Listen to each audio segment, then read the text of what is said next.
Good evening everyone. Good evening sir. क्या हाल है? गुड सब इवनिंग ठीक सर। ठाक? बढ़िया है सर। ओ बढ़िया है।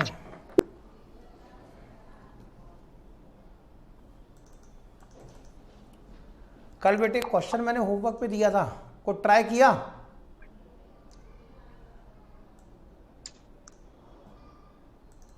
बेटे कल मैंने क्वेश्चन आपको होमवर्क में दिया था, ट्राई किया क्या? गौरांग में एकदम बढ़िया हो बेटे। Good evening to all of you.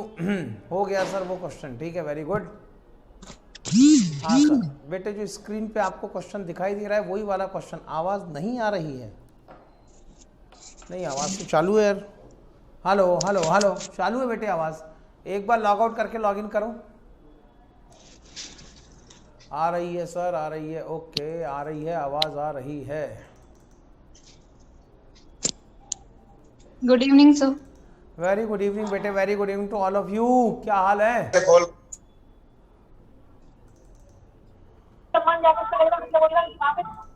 बढ़िया है सर जी, आप बताओ। अपना भी हाल बढ़िया है यार, एकदम ठीक। जय श्री श्याम। अमित, आगे चलें फिर, क्लास बढ़ाएं? क्या विचार बनता है? अच्छा बेटे, आज सैटरडे, कल संडे को आप लोगों की क्लास नहीं रहेगी, मैं पहले बता दूं, ठीक है? कल बेटे संडे को आप लोगों की क्लास नहीं रहेगी। हाँ,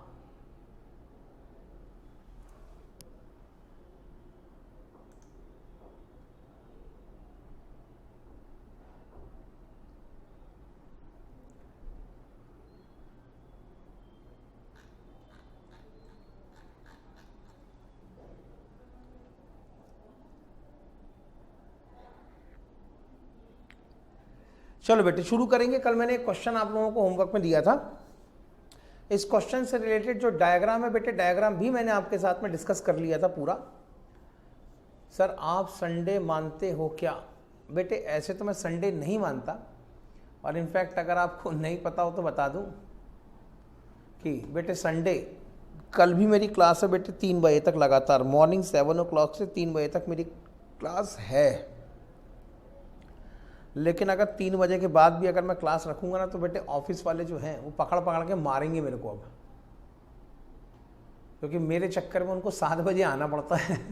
6:30 बजे मेरे चक्कर में क्लास उनको आना पड़ता है, और 9:30 बजे तक उनको क्लास में मेरे चक्कर में रुकना भी पड़ता है। हाँ आगे चलते हैं, चलो बेटे।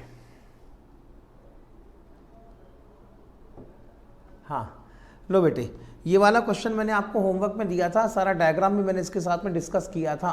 No issue sir. हाँ, सारा का सारा डायग्राम भी मैंने इसका आपके साथ में डिस्कस किया था। बस मैंने कहा था बेटे आप लोगों को इसकी एंट्रीज करके लानी है। शुरू करें क्वेश्चन। एक इकलौता क्वेश्चन ऐसा है जो पूरा का पूरा चैप्टर एक ही बार में रिवाइज करा देता है। एक क्वेश्चन। सर ये क्वेश्चन स्टडी मटेरियल के? हाँ बेटे, कुछ स्टडी मटेरियल के क्वेश्चन हैं, कुछ पास्ट एग्जाम के क्वेश्चन हैं, कुछ बेटे सीए फाउंडेशन ओल्ड कोर्स जो चला करता था 2007 के पहले, उसके अंदर जो क्वालिटी क्वेश्चंस हैं वो भी इसके अंदर हैं। तो ऐसे करके बेटे हर जगह से थोड़ा थोड़ा थोड़ा थोड़ा जो जो इंपॉर्टेंट क्वेश्चन मुझे लगते हैं कि अगले अटैम्प्ट में सर हमें भी PDF share, yes sir start करिए। हाँ बेटे, तो सारे क्वेश्चन मिला के मैंने डिसाइड किए हैं इसको, ठीक है? हाँ आगे चलो। लो बेटे, इसके अंदर बेटे अक्षय की बुक में एंट्री करके बतानी थी, और इससे ज़्यादा कुछ भी नहीं करना था। Show the journal entry with narration in the books of Akshay. अब अक्षय की बुक में अगर आपसे एंट्री करके मांगी गई है, तो सबसे पहले तो बेटे आपको यहाँ पर एंट्री का फॉर्मेट बना लेना चाहिए। इन the books of mister Akshay journal entry. ये लो बेटे, एंट्री का फॉर्मेट तैयार। एक एक ट्रांजैक्शन को उठाओ, उसकी जो जो लेजर उसकी जो जो एंट्री होनी चाहिए, बस बेटे करना कुछ नहीं है। कभी भी याद रखें, अकाउंट के अंदर, खासकर अकाउंट के अंदर, क्वेश्चन के अंदर जो इन्फॉर्मेशन दी होती है ना बेटे, बस उस इन्फॉर्मेशन के साथ आप भी फ्लो करते चलो। जो क्वेश्चन के अंदर इन्फॉर्मेशन दी हुई है बस उसकी डबल एंट्री करते चलो, क्वेश्चन अपने आप कंप्लीट हो जाएगा, पता भी नहीं चलेगा, और आंसर भी एकदम प्रॉपर कैलकुलेट होगा। अब अगर मैं इसी क्वेश्चन की बात करूं, तो सबसे पहला ट्रांजैक्शन जो हुआ है वो सबसे पहला ट्रांजैक्शन हुआ है बेटे 1 जनवरी को, सबसे पहला ट्रांजैक्शन हुआ है ऑन 1 जनवरी 2018। अक्षय ने 2 बिल्स ऑफ एक्सचेंज ड्रॉ किए थे, bills receivable 1 and bills receivable 2, और दूसरी पार्टी थी, पता नहीं क्या नाम था उसका, उसने उसकी एक्सेप्टेंस दी थी। ठीक, क्वेश्चन कैसे पढ़े हमारे पास? अरे तो बेटा पीडीएफ नहीं है तो क्वेश्चन का स्क्रीनशॉट तो निकलवाया ना, डिटेल में बेटे पूरा यहाँ पे डायग्राम तो बनवाया ना। यही तो है क्वेश्चन पढ़ने का तरीका, और क्या है? ठीक, यही है बेटे क्वेश्चन पढ़ने का तरीका, और इसके अलावा क्या है? ओके सर, चलो आगे चलते हैं फिर। लो बेटे, सबसे पहला ट्रांजैक्शन हुआ है आपका 1 जनवरी 2018 को। अक्षय ने 2 बिल्स ऑफ एक्सचेंज ड्रॉ किए हैं, और दूसरी पार्टी ने, क्या नाम था, शायद विनीत समथिंग नाम था उसका, उसने उसकी एक्सेप्टेंस दी है। अक्षय को जब एक्सेप्टेंस रिसीव होगी तो सबसे पहली एंट्री होनी चाहिए 1 जनवरी 2018 को। बिल्स रिसेबल रिसीव हो रहे हैं, इसलिए पहली एंट्री होनी चाहिए 1 जनवरी 2018 को, bills receivable 1 account is to be debited by ₹16,000। दूसरा वाला बिल भी इसी दिन ड्रॉ होकर एक्सेप्ट हुआ है, तो bills receivable 2 account is to be debited by ₹25,000, और यहां पर क्रेडिट होगा बेटे Vishal account, sorry acceptor, sorry जो ड्रॉई था, ड्रॉई का नाम था विशाल, विनीत नहीं विशाल, तो यहां पर विशाल अकाउंट क्रेडिट होना चाहिए। नरेशन होगा बेटे being bills of exchange drawn, या 2 बिल्स ऑफ, और 2 bills of exchange has been drawn for ₹16,000 and ₹25,000 respectively. किस दिन के ट्रांजैक्शन रिकॉर्ड हो गए? सर 1 जनवरी 2018 का ट्रांजैक्शन रिकॉर्ड हो गया। अब आ जाओ अगली डेट पे। अगली डेट कब की है? सर अगली डेट है 4 मार्च 2018। 4 मार्च 2018 को पहला बिल्स ऑफ एक्सचेंज की ड्यू डेट आई थी, और फर्स्ट बिल्स ऑफ एक्सचेंज की ड्यू डेट के दिन कायदे से इसका पेमेंट होना चाहिए था, लेकिन क्वेश्चन के अंदर एक एडिशनल इंफॉर्मेशन दी हुई थी। इनका कहना यह था कि जो फर्स्ट बिल ऑफ एक्सचेंज जो कि 4 मार्च 2018 को ड्यू होना था, इस दिन इस बिल की पेमेंट ना करते हुए विशाल ने इस बिल को रिन्यू करने को कहा था। और अगर विशाल ने इस बिल को रिन्यू करने के लिए कहा था तो यहां पर रिन्यूअल के समय 2 ट्रांजैक्शन एक साथ रिकॉर्ड करने पड़ते हैं। पहला, पुराना वाला बिल्स ऑफ एक्सचेंज आपको डिसऑनर भी करना पड़ेगा, उसके बाद दूसरा वाला बिल्स ऑफ एक्सचेंज आपको यहां पर ड्रॉ भी करना पड़ेगा। आओ बेटे काम करना शुरू करें। पहले पुराने वाले बिल्स ऑफ एक्सचेंज को आप डिसऑनर डिक्लेयर करेंगे। पुराने वाले बिल्स ऑफ एक्सचेंज को डिसऑनर डिक्लेयर करने के लिए बिल्स रिसेबल 1 को डिसऑनर डिक्लेयर करने के लिए आप एंट्री बनाएंगे, Vishal account is to be debited and bills receivable 1 account is to be credited. ये आ गया बेटे रिन्यू करते समय दूसरा बिल पिक्चर में। 4 मार्च को आपने पुराना वाला बिल डिसऑनर किया, एंट्री बनाई। 4 मार्च को आपने पुराना वाला बिल डिसऑनर किया, एंट्री बनाई बेटे, Vishal account is to be debited and bills receivable account is to be credited by ₹16,000 being bill number 1 has been cancelled या bill number 1 has been dishonoured on renewal. आगे चलते हैं। अब क्या हुआ? अब बेटे यहां पर विशाल का कहना यह था कि दूसरा बिल ड्रॉ कर लो, मैं दूसरे बिल की एक्सेप्टेंस दे देता हूं, लेकिन जो नया वाला बिल ड्रॉ करना वो इंक्लूडिंग इंटरेस्ट ड्रॉ करना। तो अब जब नया बिल ड्रॉ होगा तो अक्षय की बुक में फिर से बिल्स ऑफ एक्सचेंज की एसेट इंक्रीज होगी। बिल्स रिसेबल 3 अकाउंट यहां पर डेबिट होगा। This amount is recoverable from Vishal, इसलिए विशाल अकाउंट यहां पे क्रेडिट होगा, और साथ में इस बार अक्षय इंटरेस्ट भी रिकवर करेगा, इसीलिए अक्षय के लिए इंटरेस्ट इनकम होगी, और क्योंकि अक्षय के लिए इंटरेस्ट इनकम है इसलिए इनकम अकाउंट भी यहां पे क्रेडिट होना चाहिए। तो अगली जो एंट्री बनेगी 4 मार्च की नए बिल्स ऑफ एक्सचेंज को ड्रॉ करने के लिए वो एंट्री होगी बेटे bills receivable account number 3, bills receivable number 3 account is to be debited, bills receivable number 3 account is to be debited. Income भी रिकॉग्नाइज करनी पड़ेगी तो इंटरेस्ट इनकम अकाउंट भी यहां पर क्रेडिट होगी, और all this sum will be recoverable from Vishal, इसलिए विशाल अकाउंट को भी यहां क्रेडिट करना पड़ेगा। सबसे पहले sir Vishal account debited to interest, और हाँ बेटे अगर आप दोनों एंट्री अलग अलग करना चाहते हैं जुफा तो भी आप कर सकते हैं, कोई दिक्कत नहीं है। मैंने असल में यहां पर 2 एंट्री को मिला के एक सिंगल एंट्री करी है। अगर आप मोटे मोटे तौर पे देखें तो मैंने यहां पर 2 एंट्री को मिला के एक सिंगल एंट्री करी है।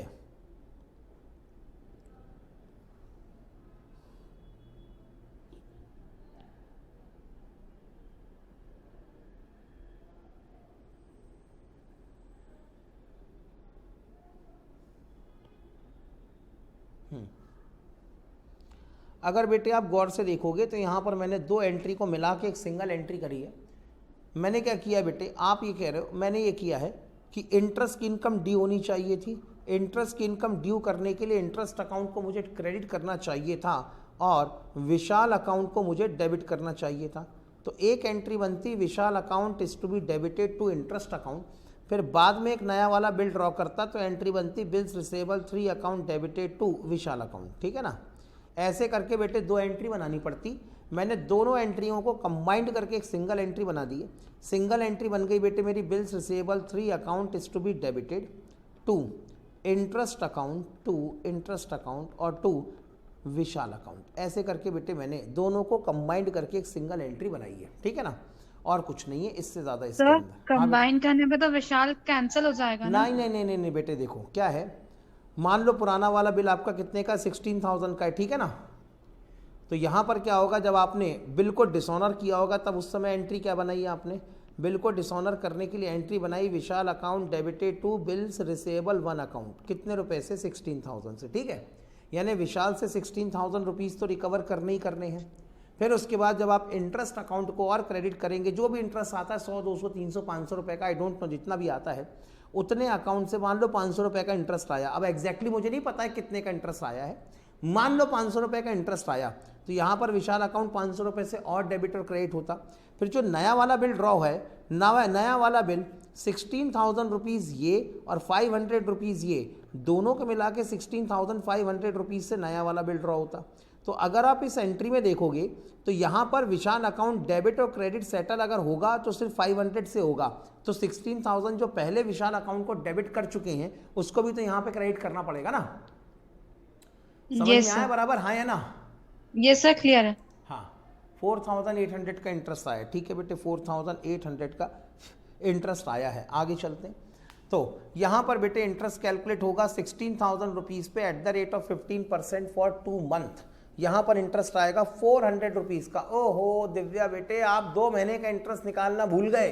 दिव्या बेटे, आपने पूरा साल भर का इंटरेस्ट निकाल दिया दिव्या, जबकि बिल अगर सिर्फ 2 महीने के लिए रिन्यू हो रहा है तब उस कंडीशन में इंटरेस्ट भी सिर्फ 2 मंथ का कैलकुलेट होना चाहिए।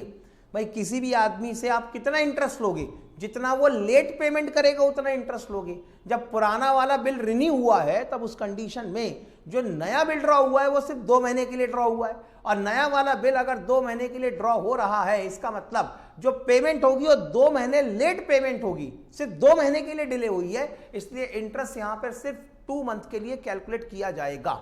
तो यहां पर 2 मंथ का इंटरेस्ट होना चाहिए 400 रुपीज, और आपने बिल को डिसऑनर करते समय विशाल अकाउंट को डेबिट करवाया था 16,000 से, नया बिल ड्रॉ करते समय उसी 16,000 से विशाल अकाउंट को क्रेडिट करवाएंगे। तो फाइनली आपकी एंट्री होगी bills receivable 3 account is to be debited by ₹16,400, interest account will be credited by ₹400 and Vishal account is to be credited by ₹6,000, being drawing of the bills of exchange number 3 due for maturity on 7th May 2018 together with the interest at the rate of 15% per annum for 2 months। लो बेटे, कौन कौन से transaction हो गए sir? 1 जनवरी 2018 का transaction record हो गया। 4 मार्च को पुराना वाला बिल डिसऑनर करना था, करवा दिया सर। नया बिल ड्रॉ करना था, वो भी करवा दिया सर। 4 मार्च का ट्रांजैक्शन भी हो गया। अब आगे चलते हैं एक कदम और। जो दूसरा बिल्स ऑफ एक्सचेंज था 25,000 रुपीज़ का, उसकी ड्यू डेट वैसे तो आनी थी 4 मार्च 2018 को, लेकिन विशाल ने इस बिल की अर्ली पेमेंट कर दी थी, और विशाल ने इस बिल की अर्ली पेमेंट करी थी 25 मार्च 2018 को। और क्योंकि विशाल ने अर्ली पेमेंट की थी इसलिए हमने विशाल को 250 रुपीज का डिस्काउंट या रीबेट अलाउ किया था। अब बेटे कुल मिला के आपको मिल रहे हैं पैसे, और अगर पैसे मिल रहे हैं तो एंट्री क्या करोगे सर? पैसे मिल रहे हैं तो एंट्री होनी चाहिए सबसे पहले तो कैश अकाउंट डेबिट या बैंक अकाउंट डेबिट कर दो। Bank account will be debited. क्योंकि आप यहां पर अर्ली पेमेंट रिसीव कर रहे हैं, आप सामने वाली पार्टी को डिस्काउंट अलाउ कर रहे हैं या आप सामने वाली पार्टी को रीबेट अलाउ कर रहे हैं, तो फिर आप यहां पर डिस्काउंट अकाउंट या रीबेट अकाउंट को डेबिट कराएंगे। और यहां पर जो गिवर है वो है बेटे आपका विशाल, तो विशाल अकाउंट क्रेडिट हो जाना चाहिए, या इससे आपकी विशाल की डेटर की बिल्स रिसेबल अकाउंट यहां पर क्रेडिट हो जाना चाहिए, क्योंकि इससे आपकी बिल्स रिसेबल की एसेट डिक्रीज होगी। अब यहां पर अगर मैं बात करूं तो आपकी बिल्स रिसेबल की एसेट कैंसिल होगी बाय ₹25,000। साथ में बेटे आपने डिस्काउंट अलाउ किया है 250 का, तो डिस्काउंट अलाउड या रीबेट अकाउंट डेबिट होगा 250 से, और डिफरेंस का अमाउंट यहां पर कैश रिसीव करेंगे 24,750। एकदम सही जवाब। आगे चलते हैं बेटे। Being the amount received on the retirement of bill number 2 before the due date. आगे चलते हैं, एक कदम और आगे बढ़ो। अब क्या करना है सर, अगली डेट पे आ जाओ। अगली डेट कौन सी आएगी सर? 1 जनवरी की एंट्री हो चुकी, 4 मार्च की एंट्री हो चुकी, 25 मार्च को बिल नंबर 2 रीबेट पे ऑनर्ड हो चुका, मैंने कहा ये भी हो गया। तो अब 4 मार्च की तो कोई एंट्री नहीं होगी, क्योंकि 4 मार्च की एंट्री ही जब बिल रीबेट पे पेमेंट किया गया तब वही एंट्री प्री डेट को हो चुकी है। आगे चलते हैं। अब आखिरी डेट आती है 7 मई 2018। 7 मई 2018 जो रिन्यूड बिल था, बिल्स ऑफ एक्सचेंज नंबर 3 था, उसकी ड्यू डेट थी। और 7 मई 2018 को यहां पर बेटे 7 मई 2018 को हमें यहीं पर इसी बिल का पेमेंट मिलना चाहिए था। अब लेकिन ये कह रहे हैं कि 7 मई 2018 के पहले रिन्यूड बिल्स ऑफ एक्सचेंज की ड्यू डेट आती, उसके पहले ही यहां पर बेटे ये बिल डिसऑनर हो गया। अब क्योंकि यहां पर बिल डिसऑनर हो गया है, तब उस कंडीशन में अब क्या होगा? अब तो सर सामने वाली पार्टी इंसॉल्वेंट हो गई। सामने वाली पार्टी इंसॉल्वेंट हो गई तो अब क्या होगा? पार्टी इंसॉल्वेंट हो गई तो गए पैसे बेटे, काम खत्म। आगे चलते हैं। जितना मिल गया उतना ले लो, बचे हुए पैसे डूब गए। आगे चलते हैं। हाँ, तो बताओ बेटे, रिन्यूड बिल पहले तो कितने रुपए का था? जो नया वाला बिल ड्रॉ किया गया, जो रिन्यूड बिल था, वो कितने रुपए का था? सर रिन्यूड बिल, पुराना वाला बिल तो सर यहाँ पर 16,000 रुपीज़ का था, लेकिन 16,000 रुपीज़ में 400 रुपीज़ का हमने इंटरेस्ट ऐड किया था, तो जो रिन्यूड बिल था वो 16,400 रुपीज़ का था। 16,400 रुपीज़ के बदले में 400 रुपीज़ आपको 50% कैश में रिकवर हुआ है और 50% पैसे आपके डूब गए। लो बेटे, ये कह रहे हैं only 50% of the money has been recovered on this bill. तो बेटे यहां पर एंट्री हो जाएगी। सबसे पहले 8,200 रिकवर हो गया, ओके ठीक है। यहां पर बेटे सबसे पहले तो आपको अपने बिल को डिसऑनर करना पड़ेगा। अगर कोई पार्टी कभी भी इंसॉल्वेंट हुई तो समझ जाओ बेटे, सबसे पहले तो आपको जो भी आउटस्टैंडिंग लायबिलिटी है या जो भी बिल है उसको सबसे पहले आपको डिसऑनर करना पड़ेगा।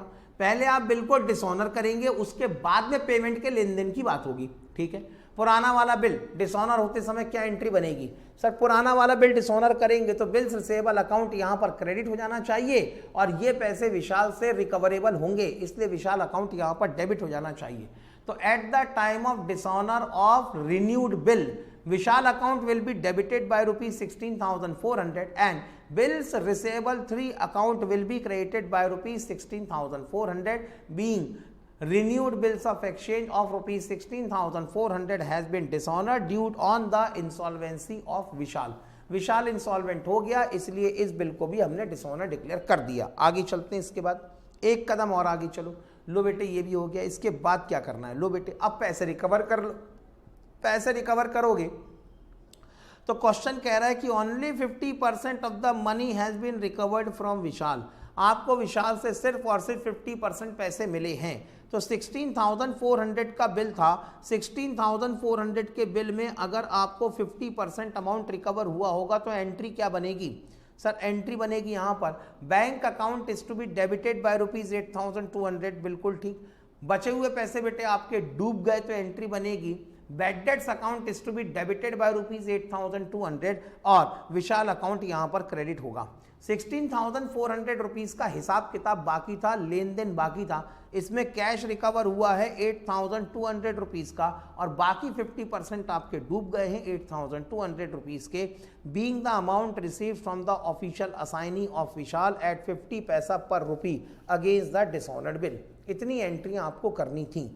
सर ये क्वेश्चन अगर एग्जाम में आया तो कितने मार्क्स का आएगा? बेटे ये क्वेश्चन एग्जाम में लगभग लगभग 8 मार्क्स के आसपास आ सकता है।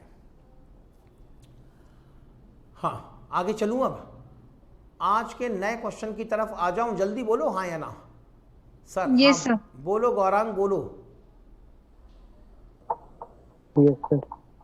चलो अगले क्वेश्चन की तरफ चलें। सबने स्क्रीनशॉट ले लिया, बोलो यस और नो।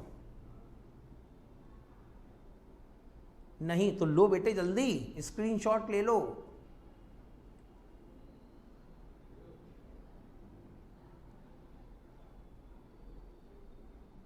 सर सबसे फर्स्ट वाली स्लाइड का स्क्रीनशॉट रह गया, ये लो बेटे, मैं पूरा ही दिखा देता हूं। यहां से बेटे हमारा क्वेश्चन शुरू हुआ था। गौरांग ये हमारा क्वेश्चन था। अगर इसका स्क्रीनशॉट छूटा होगा तो इसका भी स्क्रीनशॉट ले लो। गौरांग, गौरांग बेटे इसका स्क्रीनशॉट छूटा होगा तो जल्दी से ले लो और बताओ डन। ओके सर, ले लिया। इसके बाद बेटे यहां पर हमने आंसर लिखना शुरू किया था, ये था बेटा मेरा अगला पेज, इसका भी स्क्रीनशॉट ले लो। Last second, sir Vishal account को डेबिट क्यों किया? ओके एक मिनट बताता हूं, डन। ओके इसके बाद बेटे कुछ एंट्री हमने यहां पर भी बनाई थी, इसका भी स्क्रीनशॉट ले लो बेटे। ये लो, 2 एंट्री हमने यहां पे बनाई थी, इसका भी स्क्रीनशॉट चेक कर लो एक बार। अब सबका लिया है? ओके हाँ सर विशाल को डेबिट क्यों किया है ये बता दो। लास्ट सेकेंड एंट्री में देखो बेटे, विशाल को डेबिट क्यों किया है, अगर आपको ये समझना है तो इसको कुल मिला के कैसे समझो, तो इसको बेटे तुम कुल मिला के ऐसे समझो। सुनो, अरे यार हट, हाँ इसको बेटे कुल मिला के ऐसे समझो। बिल्स ऑफ एक्सचेंज 1, पहले आपने बिल ऑफ एक्सचेंज 1 को ड्रॉ किया, ठीक है ना। इसकी बेटे पूरी हियरार्की को समझो तो समझ में आएगा कब क्या डेबिट करना है, कब क्या क्रेडिट करना है। कभी भी बिल्स ऑफ एक्सचेंज के किसी भी क्वेश्चन में कहीं पर भी फंस जाओ, ठीक है श्रवण, अगर बिल्स ऑफ एक्सचेंज में किसी भी क्वेश्चन में कहीं फंस जाओ तो उसकी हमेशा हियरार्की चेक करना। एक बार अगर हियरार्की पे कंट्रोल आ गया ना तो सारी कहानी राइट। बिल्स ऑफ एक्सचेंज जब आपने ड्रॉ किया तब क्या किया? Sir bills of exchange draw करते समय हमने बिल्स ऑफ एक्सचेंज की एसेट को इंक्रीज किया था और साथ में हमने विशाल नाम के डेटर्स की एसेट को डिक्रीज किया था। विशाल नाम के डेटर्स की एसेट को डिक्रीज किया था, ठीक है, यही काम किया था ना। बिल्स ऑफ एक्सचेंज बनाते समय यहाँ पर बिल्स ऑफ एक्सचेंज अकाउंट को डेबिट किया, विशाल अकाउंट को क्रेडिट किया। एसेट इंक्रीज हो रही है इसलिए डेबिट करवाया, डेटर की एसेट डिक्रीज हो रही है इसलिए क्रेडिट करवाया। तो पहली एंट्री क्या बनी थी बताओ ना बेटे, पहली एंट्री क्या बनी? Sir bills of exchange account 1 debited to Vishal account, बनी थी एंट्री? यस सर बनी थी। फिर उसके बाद में जब ये बिल डिसऑनर हो गया तो डिसऑनर करते समय क्या करना था? सर जब ये बिल डिसऑनर हो गया तो डिसऑनर करते समय हमें सर इसकी रिवर्सल एंट्री करनी थी। तो जब ये बिल डिसऑनर हुआ तो बेटे मैंने इसकी रिवर्सल एंट्री कर दी। अरे यार ये कौन सा सॉफ्टवेयर है, मेरे बस का ही नहीं है, ये वाला सॉफ्टवेयर ठीक लगता है। हाँ बेटे जब ये बिल डिसऑनर हो गया, पहले बिल ड्रॉ हुआ बिल्स ऑफ एक्सचेंज 1, तो आपने बेटे बिल्स ऑफ एक्सचेंज की एसेट को इंक्रीज किया और विशाल नाम के डेटर की एसेट को डिक्रीज किया। बिल्स ऑफ एक्सचेंज की एसेट इंक्रीज, डेटर की एसेट डिक्रीज, एंट्री बनाई bills of exchange account debited to debtor account या विशाल अकाउंट, ठीक। उसके बाद आपने कहा कि बिल्स ऑफ एक्सचेंज 1 डिसऑनर हो गया। अब अगर डिसऑनर हो गया तो डिसऑनर करते समय आपको करना कुछ नहीं है, जो ट्रांजैक्शन आपने रिकॉर्ड कर दिया उसकी रिवर्सल एंट्री करनी है। तो बिल लेते समय एंट्री क्या की थी? Bills of exchange account debited to Vishal account. तो जैसे ही ये बिल डिसऑनर होगा, डिसऑनर के समय क्या करेंगे बेटे? इसकी रिवर्सल एंट्री करेंगे। रिवर्सल एंट्री क्या होगी? सर हमने डेटर की एसेट को डिक्रीज किया था, रिवर्सल एंट्री के समय डेटर की एसेट को दोबारा इंक्रीज कर दो। और यहां पर बेटे आपने बिल्स ऑफ एक्सचेंज की एसेट को इंक्रीज किया था, डिसऑनर करते समय इसको डिक्रीज कर दो। डेटर की एसेट इंक्रीज होगी इसलिए क्या कर देना चाहिए? डेबिट। और बिल्स ऑफ एक्सचेंज की एसेट डिक्रीज होगी इसलिए क्या कर देना चाहिए? क्रेडिट। ये आपने जब बिल डिसऑनर हुआ तब एंट्री बनाई। बोलो ठीक है, इतना समझ में आया हाँ या ना? श्रवण इतनी बात समझ में आई? अरे तो रुको तो मेरे भाई, तुम बेड डेट्स पे कूद गए। मैं तुम्हें हायरार्की दिखा रहा हूं, ठीक है, अभी रुको। फिर आपने क्या किया, इसके बदले में एक नया वाला बिल ड्रॉ किया। जब नया वाला बिल ड्रॉ किया तो आपने कहा सर मेरी बिल्स ऑफ एक्सचेंज थर्ड या नया वाला बिल ड्रॉ हो रहा है, तो नया वाला बिल ड्रॉ करते समय आपने बिल्स ऑफ एक्सचेंज 3 की एसेट को इंक्रीज किया और यहां पर फिर से विशाल नाम के डेटर की एसेट को डिक्रीज कर दिया। एंट्री क्या बन गई, एंट्री बन गई bills of exchange account debited 3 to Vishal account, बन गई ना एंट्री। अब बाद में जब ये बिल फिर से डिसऑनर हो गया, क्योंकि पहले डिसऑनर तो करना पड़ेगा ना कि नहीं करना पड़ेगा, बिल्कुल सर डिसऑनर तो करना पड़ेगा, तो यहां पर डिसऑनर करने के लिए मैंने कहा फिर से रिवर्सल एंट्री बनाओ। आपने बेटे यहां पर जब बिल्स ऑफ एक्सचेंज 3 की एसेट को इंक्रीज किया था तब डेबिट करवाया था, और विशाल नाम के डेटर की एसेट को जब डिक्रीज करवाया था तो आपने इसे क्रेडिट करवाया था। अब जब बिल डिसऑनर हो गया तो क्या करोगे, रिवर्सल एंट्री करोगे, और कुछ ऑप्शन नहीं है अपने पास। हम अकाउंटेंट लोग हैं, हमने कहा भाई एक पर्पस के लिए हमने एंट्री बनाई, अगर वो पर्पस सॉल्व हो गया तो बहुत अच्छी बात है, और अगर वो पर्पस सॉल्व नहीं हुआ तो हम सिवाय रिवर्सल एंट्री करने के कोई दूसरा काम नहीं कर सकते। हमने कहा फिर से इसकी रिवर्सल एंट्री कर दो। अब रिवर्सल एंट्री करोगे तो क्या करोगे, फिर से रिवर्सल एंट्री करते समय आपको अपने विशाल नाम की डेटर की एसेट को इंक्रीज करना पड़ेगा और बिल्स ऑफ एक्सचेंज नाम की एसेट को डिक्रीज करना पड़ेगा, क्योंकि बिल एक्सपायर हो चुका है, बिल की वैलिडिटी खत्म हो चुकी है, बिल डिसऑनर हो चुका है, इसीलिए अब बिल्स ऑफ एक्सचेंज की एसेट को डिक्रीज करना पड़ेगा। एंट्री क्या होगी, एंट्री होगी बेटे डेटर अकाउंट यानी Vishal account is to be debited and bills of exchange account is to be credited. पहले आपको अकाउंट की बुक में शो करना पड़ेगा कि this amount is recoverable from Vishal, इसीलिए बेटे विशाल अकाउंट को डेबिट कराओ, इससे आपकी डेटर की एसेट बढ़ेगी, और जब डेटर की एसेट बढ़ जाए तो इस डेटर के अगेंस्ट में आप रिकवर करोगे। तो जब आपने डेटर की एसेट बढ़ा दी उसके बाद आपने कहा चलो अब विशाल से पैसे कलेक्ट करें, अब विशाल से पैसे वसूल करें। आप पैसे वसूल करने गए, 50% पैसे आपको कैश में मिल गए, 50% बेटे आपके पैसे डूब गए, तो आपने रिकॉर्ड कर दिया बैड डेट्स। अब बात समझ में आ गई बेटे श्रवण, अरे श्रवण समझ में आया कि नहीं, यस सर समझ में आ गया। चलो फिर आगे चलो, अगले क्वेश्चन की तरफ आ जाओ। हाँ लो बेटे,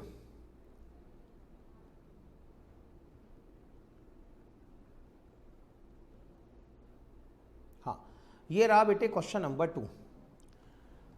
हाँ सर टेस्ट,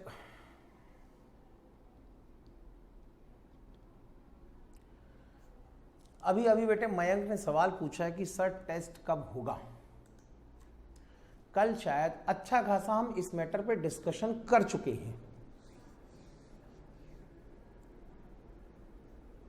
मयंक कल शायद हम लोग अच्छा खासा इस मैटर पे डिस्कशन कर चुके हैं। सवाल ये था कि सर टेस्ट कब होगा, ठीक। दूसरी चीज, लगभग हमारी कितने घंटे की क्लास हो गई होगी, कोई बता सकता है क्या? कोई बात नहीं बेटे, लगभग हमारी कितने घंटे की क्लास हो गई होगी, कोई बता सकता है क्या बेटे? अरे अभी नहीं, कुल मिला के अभी तक, पहले दिन से लेके आज तक। अरे अभी नहीं, आज की नहीं, पहले दिन से लेके अभी तक कितने घंटे की क्लास हो गई होगी? Sir 80 to 20 hours. सर वो भी बहुत काउंट करना पड़ेगा। ओके 9 दिन हो चुके हैं, 7 घंटे हो चुके हैं, ठीक है। यानी लगभग बेटे मिनिमम साइड में लगभग 15 घंटे की तो क्लास हो ही गई होगी। नहीं चलो 20 से 25 भी नहीं मान लेता, 8 भी नहीं मान लेता, ऑन एन एवरेज 15 घंटे मान लूँ मैं। हाँ सर 15 घंटे आप मान सकते हैं क्लास को। 15 घंटे के अंदर बेटे कौन कौन से चैप्टर, 17 घंटे हुए, चलो 15 ही घंटे मान लेता हूँ मैं, चलो 17 घंटे मान लेते हैं, 17 घंटे, 15 से 17 घंटे मान लेते हैं, ठीक है। 15 से 17 घंटे में कौन कौन से चैप्टर का रिवीजन हो गया बेटे, बताओ ना। 15 से 17 घंटे में कौन कौन से चैप्टर का रिवीजन हो गया? सर पहला चैप्टर बीआरएस कवर किया, डन। दूसरा चैप्टर अपन ने रेक्टिफिकेशन ऑफ एरर भी कवर किया। तीसरा चैप्टर हमने डेप्रिसिएशन भी कवर कर लिया। चौथा चैप्टर बेटे आज हम कवर कर ही रहे हैं बिल्स ऑफ एक्सचेंज, ठीक है ना। क्या बेटे रिवीजन की स्पीड ठीक चल रही है, हाँ या ना? क्या बेटे रिवीजन की स्पीड ठीक चल रही है, हाँ या ना? बढ़िया है सर, ठीक है, डन, बढ़िया मस्त चल रही है, ओके सर डन। क्या बेटे आपको ऐसा लग रहा है कि हमारी क्लास में बहुत ज़्यादा हंसी मजाक हो रहा है कि ऐसा लगा कि सर क्लास में सिवाय हंसी मजाक के कुछ नहीं हो रहा सर। मतलब सर ऐसा है कि क्लास आओ 2 घंटे की आप क्लास बोलते हो, 1 घंटे तो हंसी मजाक करते हो और बाकी 1 घंटे बड़ी मुश्किल से थोड़ा बहुत पढ़ाया तो ठीक, नहीं तो चलो अपने अपने घर। एकदम प्रॉपर क्लास चल रही है, ठीक है। तो बेटे अभी क्लास चल रही है, एक्चुअली दिक्कत ये है कि due to non availability of time, कायदे से देखा जाए तो अभी इन क्लासेस के लिए भी मेरे पास में टाइम नहीं है, लेकिन मैं आपके रिवीजन को बीच में रोकना नहीं चाहता, क्योंकि अभी थोड़े दिन बाद, अगले हफ्ते के बाद बेटे होली आ जाएगी।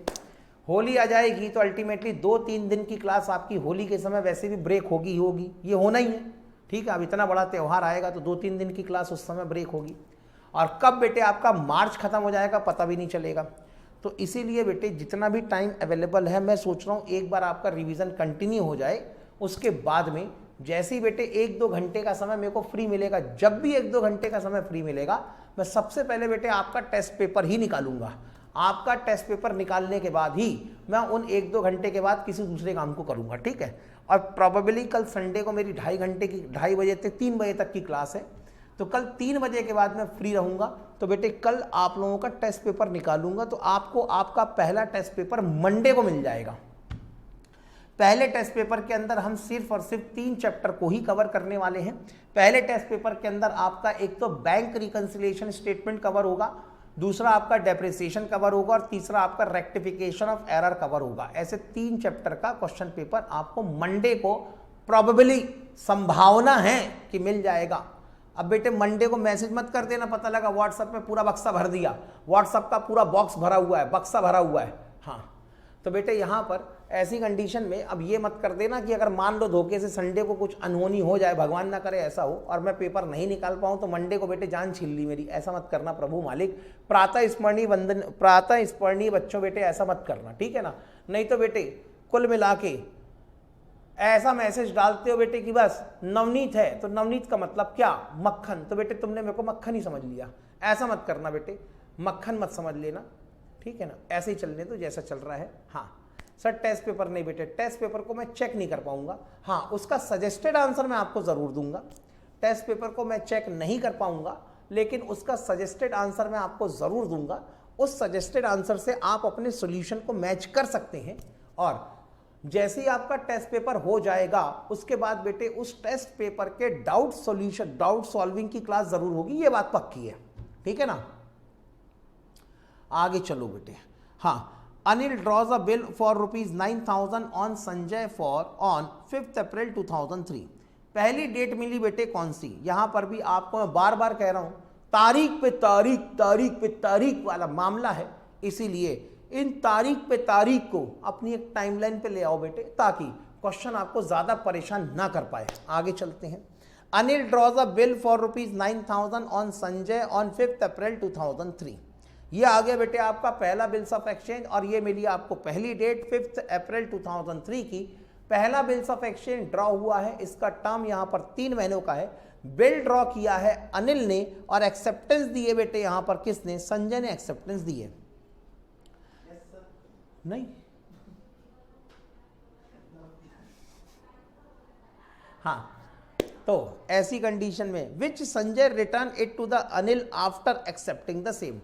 अनिल ने बेटे बिल संजय को भिजवाया, संजय ने बिल को एक्सेप्ट कर लिया, एक्सेप्ट करने के बाद चुपचाप ये बिल किसके पास भिजवा दिया, उसने अनिल के पास में वापस भिजवा दिया। डन। बताओ बेटे इस बिल की ड्यू डेट कब आनी चाहिए। अगर एक बिल ड्रॉ होता है 5 अप्रैल 2003 को, और अगर इस बिल का टर्म 3 महीनों का हो, तो इस बिल की ड्यू डेट कब आनी चाहिए। I am expecting your answers.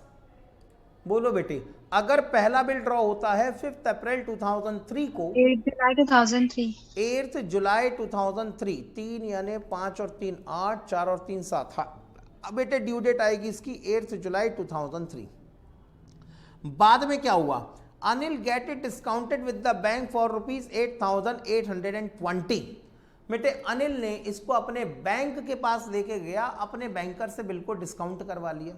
अब बिल था यहाँ पे 9,000 रुपीज का, लेकिन डिस्काउंट हुआ है 8,820 रुपीज में। इसका मतलब डिफरेंस का अमाउंट बैंक वालों ने डिस्काउंट के नाम पे काट लिया होगा। यस सर, डिस्काउंट चार्जेस कितने माइनस करके देखना, 180।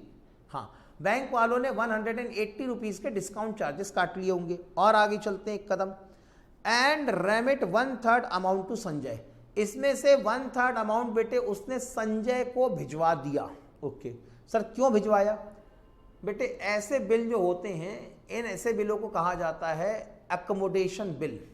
अगर मान लो दो पार्टीज हैं, दोनों पार्टी के बीच में असल में ना तो कोई बाइंग हुई, ना तो कोई सेलिंग हुई, ना तो कोई ट्रेड का ट्रांजैक्शन हुआ, लेकिन दो पार्टीज हैं, दोनों पार्टीज को पैसों की जरूरत है, और अगर ये अपने पैसों की जरूरतों को पूरा करने के लिए कोई भी अगर बिल ड्रॉ करते हैं, तो होता क्या है, एक पार्टी बिल ड्रॉ करती है, जैसे कि हमारे केस में संजय, दूसरी पार्टी बेटे यहां पर सॉरी एक पार्टी बिल ड्रॉ करती है, जैसे कि हमारे केस में अनिल, दूसरी पार्टी बिल की एक्सेप्टेंस देती है, जैसे कि हमारे केस में संजय।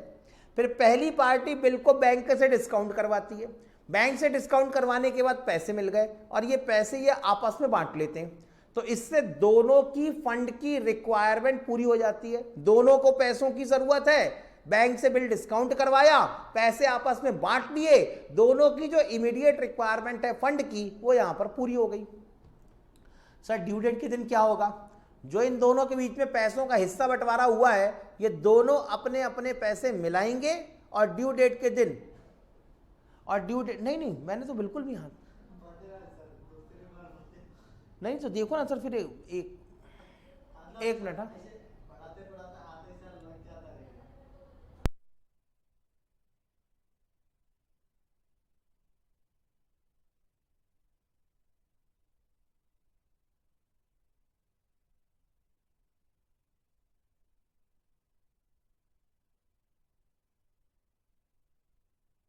हाँ सर, यहाँ डेटर कौन, अभी यहाँ पर अब आएगी ना आवाज, रुको रुको रुको, आवाज आ रही है अभी, आज आवाज, हाँ अरे रुको तो बेटे, अभी फैसला थोड़े ना हुआ है बेटे। मैं बार बार कहता हूँ, इस दुनिया में सबसे ज्यादा पेशेंस किसके पास होता है?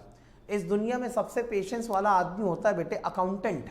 और अगर उसके नाम के आगे चार्टर्ड लिखा हो, और वो अगर चार्टर्ड अकाउंटेंट हो, तो समझो बेटे उसके अंदर पेशेंस इस दुनिया में सबसे ज्यादा है, पूरे ब्रह्मांड में सबसे ज्यादा है, बस भगवान भोलेनाथ से थोड़ा सा कम है, ठीक है ना। हाँ तो बेटे एक पार्टी है कौन सर? एक पार्टी है जिसका नाम है अनिल, और एक पार्टी कौन सर? एक पार्टी है जिसका नाम है संजय। अनिल ने बिल ड्रॉ किया, उसके लिए बिल्स रिसेबल, संजय ने बिल की एक्सेप्टेंस दी, उसके लिए हो गया बिल्स पेएबल। अनिल ने गया बेटे बिल को बैंक से डिस्काउंट करवाया, बैंक से डिस्काउंट करवा के बेटे अनिल को मिल गए पैसे, और इस पैसों को अनिल ने और संजय ने आपस में बांट लिया। अब सर ड्यू डेट के दिन क्या होगा? ड्यू डेट के दिन जिस रेशो में पैसे बांटे गए हैं, उसी रेशो में दोनों अपने अपने पैसे मिलाएंगे। फॉर एग्जाम्पल अगर मैं मान लूं अनिल और संजय ने 50-50 के रेशो में पैसे बांटे हैं, तो ड्यू डेट के दिन जितना भी बिल का अमाउंट होगा, उसका 50% अनिल कंट्रीब्यूट करेगा, ड्यू डेट के दिन उसका 50% संजय कंट्रीब्यूट करेगा। इस दोनों पैसों को अल्टीमेटली किसको पे कर दिया जाएगा? बैंक को, ठीक है ना। सर ये प्रैक्टिकली ऐसा ही होता है? प्रैक्टिकली ऐसा नहीं होता। बिल की एक्सेप्टेंस किसने दी? बताओ बेटे, बिल की एक्सेप्टेंस किसने दी है? जल्दी बोलो, बिल की एक्सेप्टेंस किसने दी है? बैंक ने। अबे एक्सेप्टेंस किसने दी है? डिस्काउंट किसने किया वो नहीं पूछा मैंने, मैं पूछ रहा हूँ बिल की एक्सेप्टेंस किसने दी है? वो कह रहा अनिल ने। अरे श्रवण, अनिल सर, ने संजय ने किया था मेरे भाई, ये मेरे भाई अनिल ने संजय ने दी सर। हाँ संजय ने एक्सेप्टेंस दी है। तो बेटे ड्यू डेट के दिन बैंक वाले किसके पास पैसे मांगने जाएंगे? बताओ सर। ड्यू डेट संजय के पास, बैंक वाले संजय के पास पैसे मांगने जाएंगे। संजय को खुद कितना कंट्रीब्यूट करना है? बताओ ना, संजय को खुद कितना कंट्रीब्यूट करना है? 50%। संजय को 50% कंट्रीब्यूट करना है। तो संजय को बेटे खुद 50% कंट्रीब्यूट करना है, अनिल को भी 50% कंट्रीब्यूट करना था। तो यहां से बेटे अनिल संजय के पास में 50% और पैसे भिजवा देगा।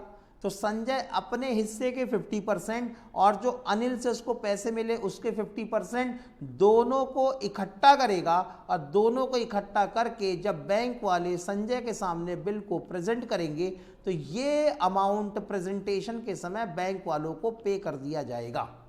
सर इससे किसको फायदा है? सबको फायदा है। कौन नुकसान में? बताओ। कोई नुकसान में नहीं है।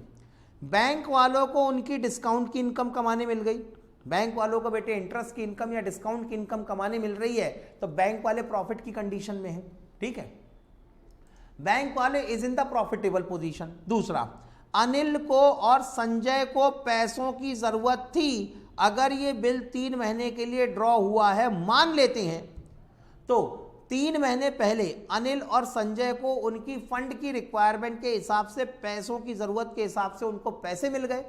3 महीने में उन्होंने बैंक के इस पैसों को इस्तेमाल किया, अपने बिजनेस के अंदर यूज किया, इससे प्रॉफिट कमाया। प्रॉफिट कमाने के बाद 3 महीने बाद इन्होंने अपने अपने हिस्से के पैसे मिलाए और बैंक वालों को पेमेंट कर दिया।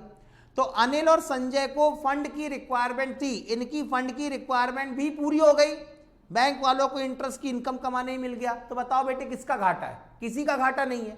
तो कई बार ये जो बिल्स ऑफ एक्सचेंज होता है ना बेटे, ये बिल्स ऑफ एक्सचेंज जब कभी आपको फंड की रिक्वायरमेंट होगी, उस फंड की रिक्वायरमेंट को पूरा करने के लिए भी काम आता है। लेकिन एक्चुअली इन ट्रांजैक्शंस के पीछे कोई एक्चुअल परचेज सेल के ट्रांजैक्शन नहीं होते हैं, इसीलिए ऐसे बिल को कहा जाता है accommodation bills of exchange. Those bills are known as accommodation bills of exchange. Sir इसका नाम एकोमोडेशन बिल्स ऑफ एक्सचेंज क्यों रखा? क्योंकि ये आपकी फंड की रिक्वायरमेंट को अकोमोडेट करता है, या आपकी फंड की रिक्वायरमेंट को पूरा करता है, टेम्पररी फंड की रिक्वायरमेंट को ये अकोमोडेट करता है, इसलिए इसको कहा जाता है accommodation bills of exchange. Is that clear? Yes और नो? तो जब भी अगर पता चले कि एक पार्टी ने बिल ड्रॉ किया है, दूसरी पार्टी ने बिल एक्सेप्ट किया है, पहली पार्टी जिसने बिल ड्रॉ किया था उसने बिल को बैंक से डिस्काउंट करा लिया, पैसे लिए, आपस में बांट लिया, तो समझ जाना कौन सा बिल है। बोलना रे बेटा, समझ जाना कौन सा बिल है। सर ये है हमारा एकोमोडेशन बिल। सर तो इसमें क्या एंट्री वेंट्री बदलेगी? ना, हम एंट्री वेंट्री नहीं बदलते, हम कहते तुम्हें जो करना है करो, हम तो अपने हिसाब से चलेंगे बॉस, हम वही एंट्री बनाएंगे जो एंट्री आज तक हम बनाते आए, बस तुम ट्रांजैक्शन बता देना, उस ट्रांजैक्शन के हिसाब से एंट्री हम खुद सोच लेंगे। चलो बेटे आगे चलते हैं। फिर इन्होंने कहा कि भाई अनिल ने इसको बैंक से डिस्काउंट करवाया और इसमें से 1/3 अमाउंट संजय को ट्रांसफर कर दिया। हाँ, इसका 1/3 अमाउंट बेटे इसने संजय को ट्रांसफर कर दिया, remitted 1/3 amount to the Sanjay. बेटे अमाउंट हंसमी तभी आते हैं ना, उस पर भी आएंगे ना, 2940 होता है या कितना होता है वो देखते हैं बाद में। आगे चलो एक कदम और। ऑन द ड्यू डेट, अब बेटे ड्यू डेट आ गई। ड्यू डेट कब आएगी बताओ ना बेटे, ड्यू डेट कब आएगी? सर ड्यू डेट आएगी इसकी 5 अप्रैल 2003 में। 3 महीने ऐड करो, 3 दिन का ग्रेस पीरियड ऐड करो, तो ड्यू डेट आती है यहां पर 8 जुलाई 2003 की। 8 जुलाई 2003 को क्या हुआ? On the due date Anil fails to remit the amount due. Anil को जितने पैसे देने चाहिए थे, अनिल उतने पैसे संजय को नहीं भिजवा पाया। ओके, तो सर क्या मान ले बिल डिसऑनर हो गया? ना, बिल की पेमेंट किसको करनी है? संजय को करनी है, क्योंकि बैंक वाले बिल किसके सामने प्रेजेंट करेंगे? बैंक वाले बिल प्रेजेंट करेंगे संजय के सामने, और जब बैंक वाले बिल संजय के सामने प्रेजेंट करेंगे तो संजय तो उनको पेमेंट करेगा, लेकिन जो संजय को पेमेंट आनी चाहिए थी अनिल के पास से, वो पेमेंट संजय को नहीं आई है। बस ये इतना कह रहे हैं। अब संजय को पेमेंट करना चाहिए था, संजय ने तो बेटे पैसे भिजवाए नहीं, सॉरी अनिल को, हाँ संजय को पेमेंट करना था, अनिल ने तो पैसे भिजवाए नहीं, संजय ने अपनी जेब से ही पूरे पैसे मिलाए और कुल मिला के बैंक वालों को पेमेंट कर दिया कि चलो भाई अभी तो बैंक वालों को पेमेंट करो, बाद में देखते हैं क्या करना है। ठीक है, अब बेटे अनिल ने पैसे दिए नहीं, संजय अपने पैसे मांगने पहुंचा अनिल के पास, तो अनिल ने कहा भाई पैसे तो नहीं है। संजय ने कहा कोई बात नहीं, पिछले बार तूने बिल ड्रॉ किया था, मैंने एक्सेप्टेंस दिया था, ठीक है ना, और फिर हमने बिल के पैसों को बांट लिया था। हाँ ठीक है, इस बार संजय ने कहा अब मैं बिल ड्रॉ करूंगा, तू एक्सेप्टेंस दे। I am going to draw the bill, you will give the acceptance. अब बेटे आ गया पिक्चर में कौन सा बिल? सर पिक्चर में आ गया दूसरा बिल। पहला बिल किसने ड्रॉ किया था? पहला बिल ड्रॉ किया था बेटे अनिल ने, और एक्सेप्टेंस किसने दी थी? संजय ने। अब बेटे संजय बिल ड्रॉ कर रहा है और अनिल उसकी एक्सेप्टेंस दे रहा है। ये होगा बेटे आपका बिल्स ऑफ एक्सचेंज 2। ध्यान से देखना बेटे, मैंने कहा बेटे पहला बिल ड्रॉ हो रहा, पहला बिल किसके बीच में ड्रॉ हुआ था? बिल्स ऑफ एक्सचेंज 1 ड्रॉ किया था अनिल ने, एक्सेप्टेंस दी थी संजय ने। ड्यू डेट के दिन संजय ने अनिल ने अपने हिस्से के पैसे नहीं भिजवाए। अब ड्यू डेट के दिन क्या हो रहा है, ही एक्सेप्ट द बिल फॉर ₹12,600। अब बेटे यहां पर संजय ने तो पेमेंट कर दिया। बेटे ये एग्जाम में आया हुआ क्वेश्चन है डॉली, ये वाला क्वेश्चन एग्जाम में आया हुआ क्वेश्चन है। और ये बेटे इस टाइप के एकोमोडेशन बिल्स ऑफ एक्सचेंज के क्वेश्चन इंस्टीट्यूट के कुछ हद तक फेवरेट क्वेश्चन है। ठीक, आगे चलते हैं।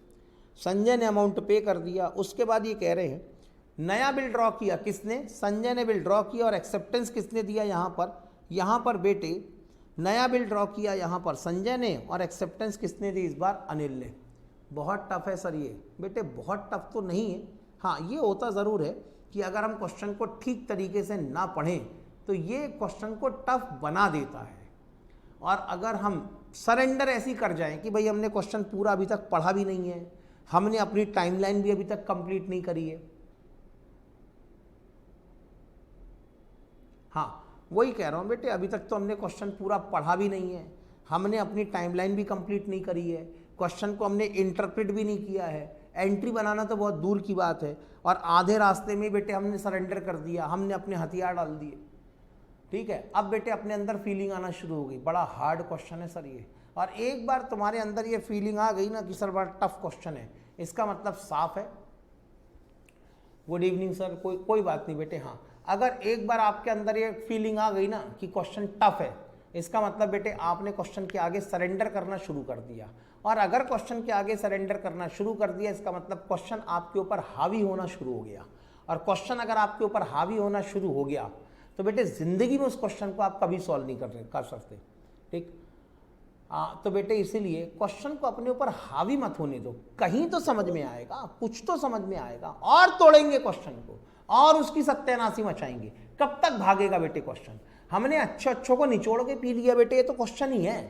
चार्टर्ड अकाउंटेंट बन रहे हो बेटे, चार्टर्ड अकाउंटेंट ऐसा आदमी होता है जो घाट घाट का पानी पिया हुआ होता है, उसको हर इंडस्ट्री की नॉलेज होती है, हर इंडस्ट्री के अंदर कौन कौन से बिजनेस हो रहे हैं उसको पूरी नॉलेज होती है चार्टर्ड अकाउंटेंट को।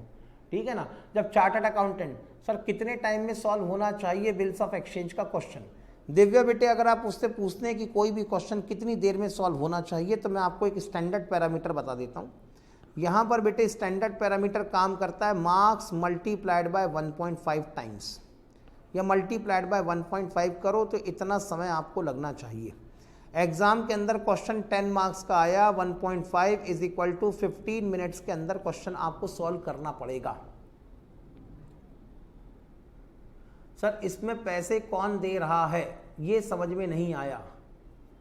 सर ये मेरा बेटे देखो, अकाउंट पढ़ने का कोई स्टैंडर्ड तरीका नहीं होता बेटे, अकाउंट पढ़ने का तरीका बिल्कुल अकाउंटेंट के जैसा होता है।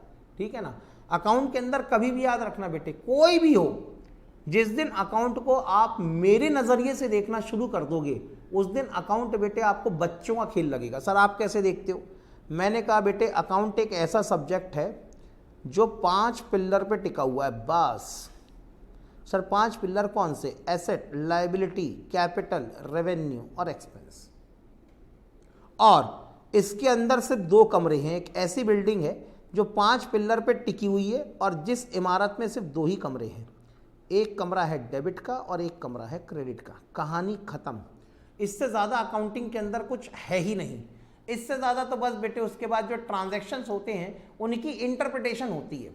अब आप ट्रांजैक्शन की इंटरप्रिटेशन कैसे करते हैं, सिचुएशन को आप कैसे समझते हैं, उसके अलावा बेटे और अकाउंटिंग के अंदर कुछ नहीं बचा। इसके लिए बेटे आपकी कुल मिला के देखा जाए तो आपकी जो एक रीडिंग इंटरप्रिटेशन स्किल है और आपका अपने ऊपर क्या कॉन्फिडेंस है, कितना कॉन्फिडेंस है, ये सबसे इंपॉर्टेंट होता है अकाउंटिंग के अंदर। आपका अगर कॉन्फिडेंस आपके ऊपर अच्छा है, इसका मतलब you know the debit and credit. अगर आपको डेबिट और क्रेडिट पता है, एसेट, लायबिलिटी, कैपिटल, रेवेन्यू और एक्सपेंस पता है, तब उस कंडीशन में इसके आगे कुछ हो ही नहीं सकता। सर अगर आप इस बिल्डिंग को और बड़ा करोगे तो क्या होगा? बेटे मेरे हिसाब से अगर अकाउंट का कुल मिला के स्ट्रक्चर आपको देखना है, 5 पिलर। कौन कौन से 5 पिलर? सर एक एसेट, दूसरा लायबिलिटी, तीसरा कैपिटल, चौथा रेवेन्यू, 5वां एक्सपेंस। 2 कमरे, दो कमरे कौन से? सिर्फ और सिर्फ दो कमरे हैं अपने पास। एक कमरा है डेबिट का और एक कमरा है क्रेडिट का। उसके बाद सर ज़मीन कैसी है? ज़मीन बेटे थोड़ी सी बिखरी हुई है। सर ज़मीन कैसे बिखरी हुई है ये बताओ। मैंने कहा बेटे ज़मीन ऐसे बिखरी हुई है, अगर एसेट इंक्रीज हो तो डेबिट करवाना, एसेट डिक्रीज हो तो बेटे क्रेडिट करवाना, लायबिलिटी इंक्रीज हो तो क्रेडिट करवाओ, लायबिलिटी डिक्रीज हो तो डेबिट करवाओ, कैपिटल अगर इंक्रीज होगी तो क्रेडिट, कैपिटल अगर डिक्रीज होगी तो डेबिट, रेवेन्यू अगर इंक्रीज होगा तो क्रेडिट, रेवेन्यू अगर डिक्रीज होगा तो डेबिट, एक्सपेंसेस अगर इंक्रीज होंगे तो डेबिट, एक्सपेंसेस अगर डिक्रीज होंगे तो क्रेडिट। तो ये है बेटे आपकी ज़मीन। ज़मीन से निकले बेटे ये 5 पिलर। इन पिलर के ऊपर बना हुआ है 2 मकान। और सर इस मकान का नाम क्या है? और इस मकान का नाम है चार्टर्ड अकाउंटेंट।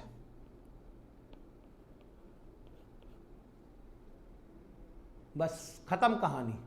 सर इतना ही है बस, और कुछ है ही नहीं।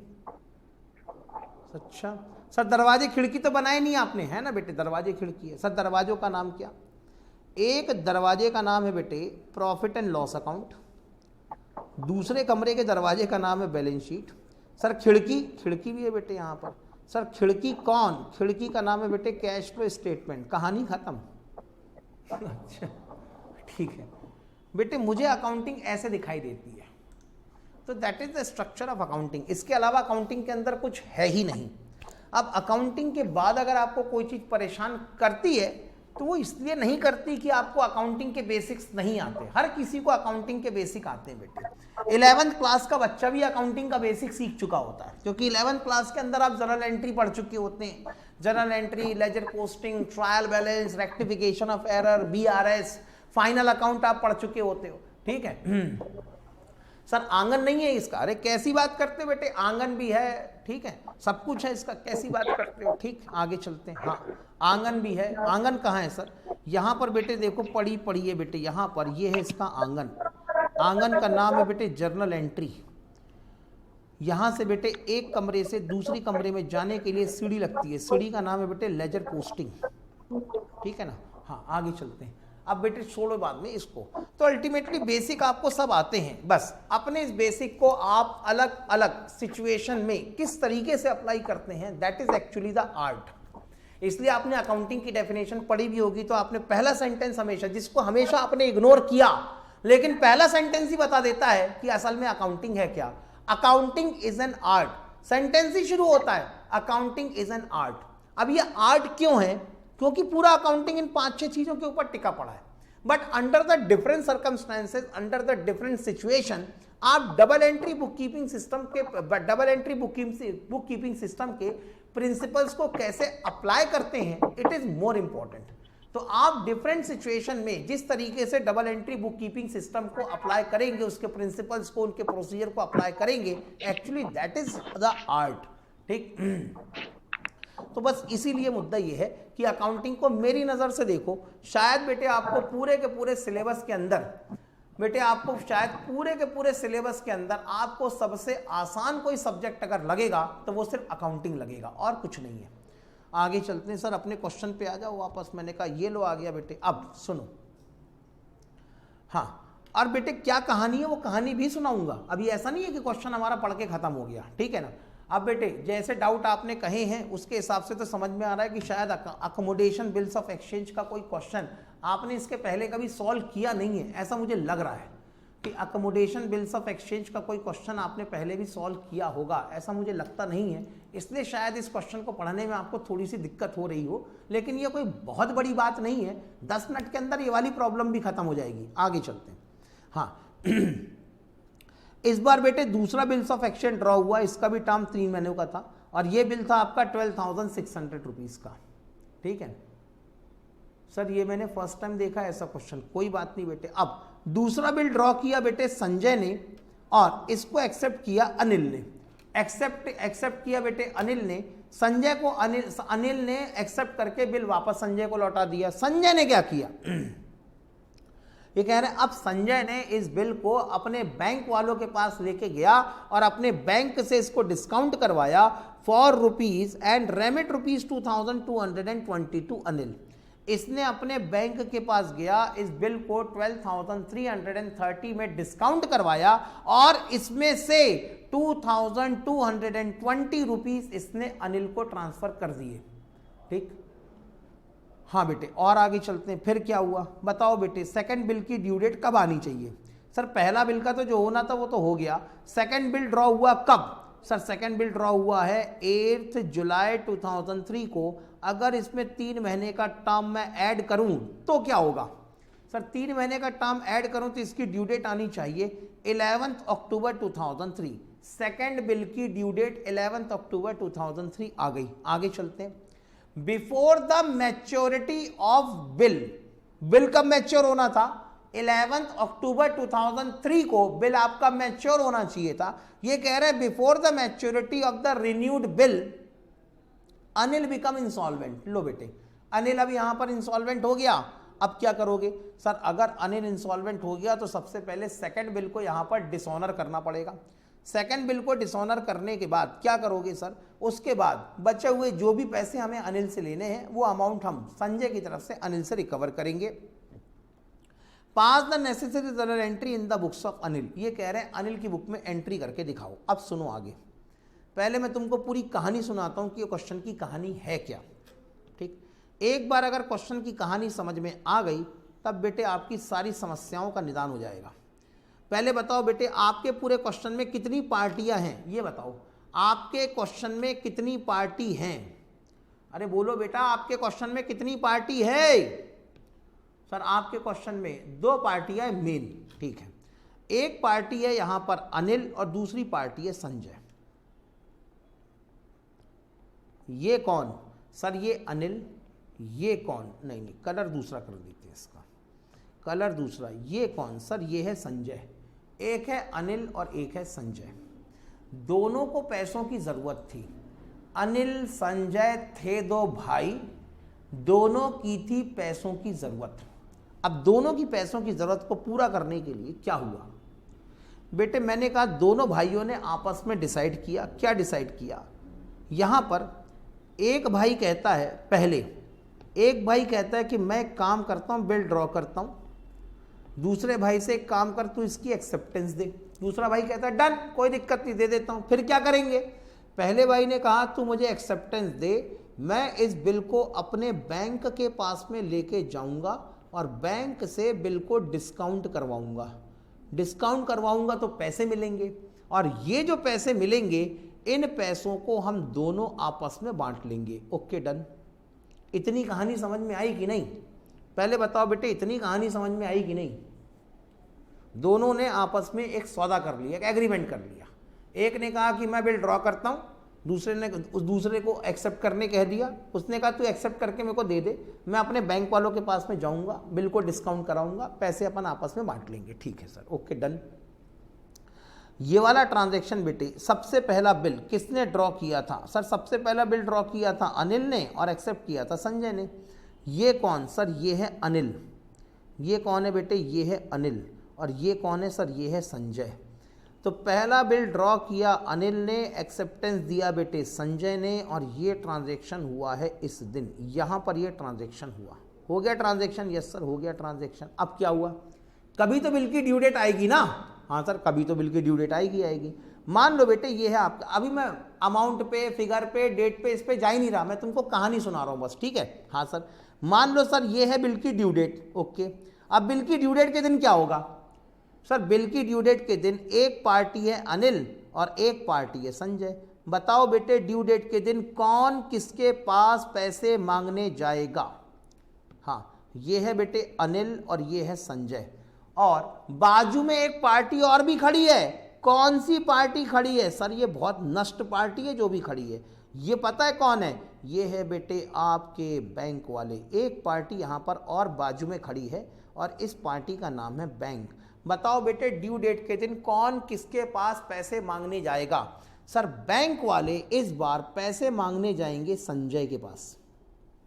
बात समझ में आ रही है? इतना समझा कि नहीं बताओ? कभी तो ड्यू डेट आएगी, कभी अगर ड्यू डेट आएगी तो बैंक वाले किसी के पास तो पैसे मांगने जाएंगे। किसके पास पैसे मांगने जाएंगे? सर जिसने एक्सेप्टेंस दिया होगा। एक्सेप्टेंस किसने दिया था? सर एक्सेप्टेंस संजय ने दिया था, तो बैंक वाले संजय के पास पैसे मांगने जाएंगे, ये बात तो पक्की है। लेकिन क्या संजय ही पूरे पैसे भरेगा या अनिल को भी संजय को कुछ अमाउंट कंट्रीब्यूट करना पड़ेगा? बोलो ना बेटे, क्या संजय ही पूरे, मान लेते हैं थोड़ी देर के लिए अनिल और संजय ने पैसों का हिस्सा बंटवारा कर लिया आपस में। क्या रेशो में किया? बेटे अनिल ने कहा एक काम करते हैं, हम आपस में पैसों को 3:2 में बांट लेते हैं। 3:2 में अगर बांटा होगा तो मान लेते हैं बिल हमारा 5 रुपए का है, बिल्कुल लोअर फिगर पे काम करते हैं। मान लेते हैं बिल हमारा 5 रुपए का है, तो अनिल ने अपने पास में 3 रुपए रख लिए और संजय को 2 रुपए दे दिए। Okay done. अब ड्यू डेट के दिन बैंक वाले संजय के पास पैसे मांगने जाएंगे तो बैंक वाले कितने पैसे मांगेंगे पहले ये बताओ? बोलो ना बेटे, ड्यू डेट के दिन जब बैंक वाले संजय के पास पैसे मांगने जाएंगे तो कितने रुपए मांगेंगे? सर 5 रुपए मांगेंगे। बैंक वाले बेटे संजय से 5 रुपए मांग रहे हैं। संजय को अपनी पॉकेट से कितने पैसे देने चाहिए ये बताओ? बताओ ना बेटे, संजय को अपनी पॉकेट से कितने रुपए देने चाहिए? सर 2 रुपए देने चाहिए। क्यों? क्योंकि पहले अनिल ने 3 रुपए रखे थे और संजय ने 2 रुपए रखे थे, तो संजय को तो अपनी पॉकेट से 2 रुपए में लाना चाहिए। बाकी 3 रुपए कहां से आने चाहिए ये बताओ? बैंक वाले अनिल के पास पैसे मांगने नहीं गए, बैंक वाले किसके पास पैसे मांगने गए? संजय के पास। तो संजय को अगर 5 रुपए पे करना है तो होना यह चाहिए कि अनिल संजय को 3 रुपए दे, संजय इसमें 2 रुपए अपनी जेब से मिलाए और उसके बाद बैंक वालों को 5 रुपए का पेमेंट करे। इतनी कहानी समझ में आई? ड्यू डेट आई। ड्यू डेट के दिन क्या होना चाहिए था? ड्यू डेट के दिन यह होना चाहिए था कि अनिल संजय को 3 रुपए दे, संजय अपनी जेब से 2 रुपए मिलाए, 5 रुपए पूरे हो गए और ये 5 रुपए बैंक वालों को पे कर दिया जाए। तब बात होती कि सर बात महाजनी की है। लेकिन ड्यू डेट के दिन अनिल ने अपने 3 रुपए नहीं भिजवाए। मान लो ड्यू डेट के दिन, थोड़ी देर के लिए अज्यूम करना, मान लो ड्यू डेट के दिन अनिल ने 3 रुपए नहीं भिजवाए, तो क्या बेटे मुझे क्या मानना चाहिए? संजय ने बैंक वालों को 5 रुपए का पेमेंट कर दिया, मैं ये मान लूं, या संजय ने बेटे बैंक वालों को पेमेंट करने से मना कर दिया, बिल डिसऑनर हो गया, मुझे ये मान लेना चाहिए? बोलो ना बेटे, क्या मुझे यह मान लेना चाहिए कि संजय ने बैंक वालों को 5 रुपए का पूरा पेमेंट कर दिया है, या मुझे यह मान लेना चाहिए कि संजय ने पेमेंट करने से मना कर दिया, बिल को डिसऑनर करवा दिया? सर संजय ने पे कर दिया ये मान लेते हैं, डॉली ने कहा सर डिसऑनर मान लेते हैं, दिव्या ने कहा सर पे कर दिया 5 का पेमेंट हो गया होगा, सर संजय ने पे कर दिया होगा, मना कर दिया होगा। कनिका का कहना है कि सर मना कर दिया होगा संजय ने, मैं क्यों पूरे पैसे दूं, मुझे तो 2 रुपए देने थे, अनिल ने तो 3 भिजवाए नहीं, मैं क्यों अपनी जेब से पैसे दूं? सर पे कर दिया होगा। सुनो मेरी बात, अब यहां पर यह देखना है, मैंने आपसे ये कहा कि संजय ने अनिल ने अपने 3 रुपए तो नहीं भिजवाए, तो अब यह डिसाइड करना है कि संजय ने यहां पर बैंक वालों को 5 रुपए का पेमेंट किया या नहीं किया। क्योंकि अभी संजय के पॉइंट ऑफ व्यू से देखा जाए तो 2 ऑप्शन होते हैं। ड्यू डेट के दिन या तो संजय बैंक वालों को पेमेंट करेगा, ड्यू डेट के दिन या तो बेटे संजय बैंक वालों को 5 रुपए की पेमेंट करेगा, या तो फिर ड्यू डेट के दिन संजय कहेगा मैं 5 रुपए की पेमेंट नहीं करता, और उस शर्त में बेटे बिल हो जाएगा डिसऑनर। बेटे अगर इसने पेमेंट कर दिया तो बहुत अच्छी बात है, या तो बेटे यहां पर संजय पेमेंट करने से मना कर दे, और पेमेंट करने से मना कर दे तो बिल हो जाएगा डिसऑनर। अब मुझे यह देखना है कि इन दोनों में से मैं कौन सी अजम्पशन लूं।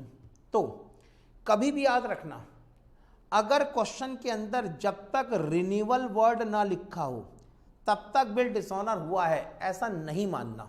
जब तक क्वेश्चन के अंदर इंसॉल्वेंसी वर्ड ना लिखा हो तो बिल डिसऑनर हुआ है ऐसा बिल्कुल भी अज्यूम नहीं करना। या क्वेश्चन जब तक खुद ना कह दे कि बिल डिसऑनर हो चुका है तब तक उसे डिसऑनर अज्यूम मत करना। बात समझ में आई? हाँ या ना? क्या बेटे ड्यू डेट के दिन संजय ने बिल को रिन्यू करवाने के लिए कुछ कहा? नहीं सर, रिन्यूअल की तो कोई बात ही नहीं है। क्या बेटे संजय इंसॉल्वेंट हुआ? नहीं सर, संजय इंसॉल्वेंट भी नहीं हुआ। क्या क्वेश्चन में लिखा कि ये बिल डिसऑनर हो गया है? नहीं सर। तो मैं कैसे मान लूं कि बिल डिसऑनर हो गया?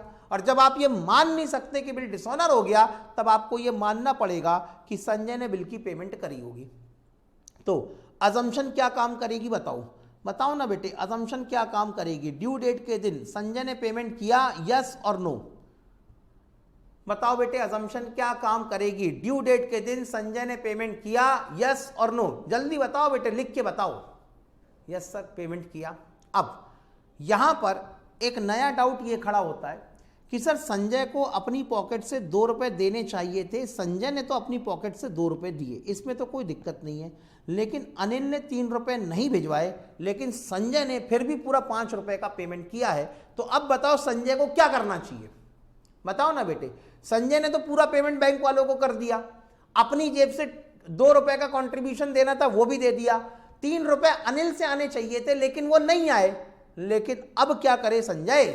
सर अब अनिल से पैसे मांगो। हाँ, बात तो सही है, अनिल से पैसे मांगो और इंटरेस्ट भी ले लो। हाँ सर, अनिल से पैसे ले लो, अनिल से लेना चाहिए। बात समझ में आ रही है? हाँ सर, अनिल से चार्ज करो 3 रुपए, टिट फॉर टैट करना चाहिए। ठीक है सृष्टि बेटे, अपन टिट फॉर टैट पे भी आएंगे।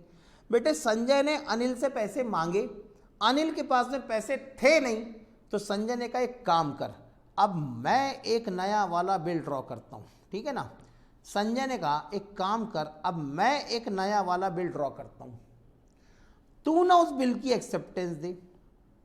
अब बताओ बेटे, नया वाला बिल किसने ड्रॉ किया?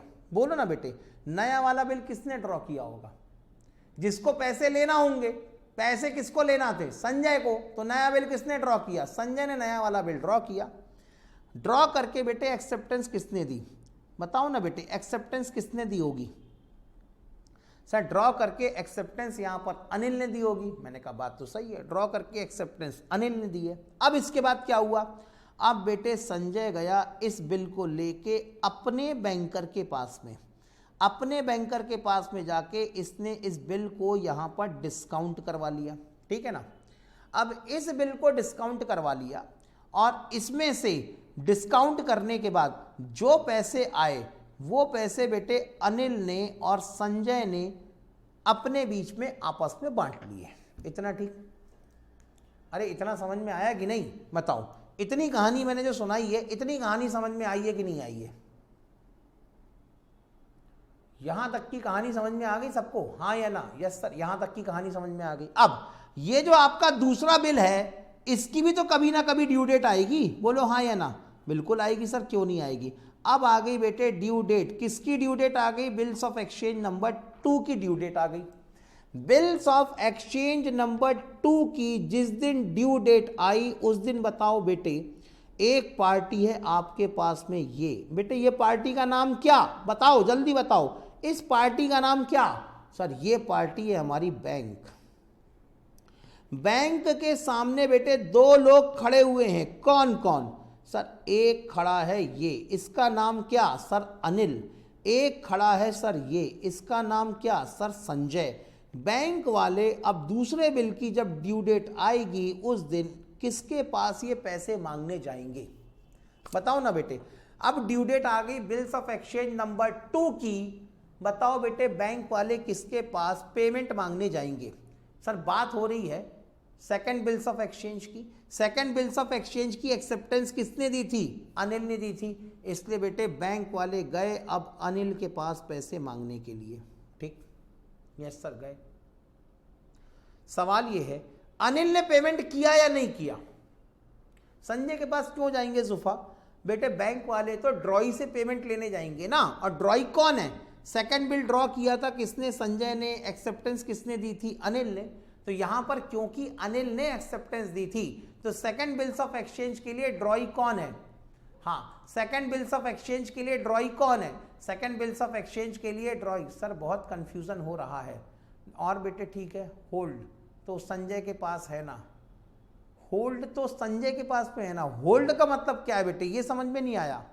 होल्ड का मतलब क्या है?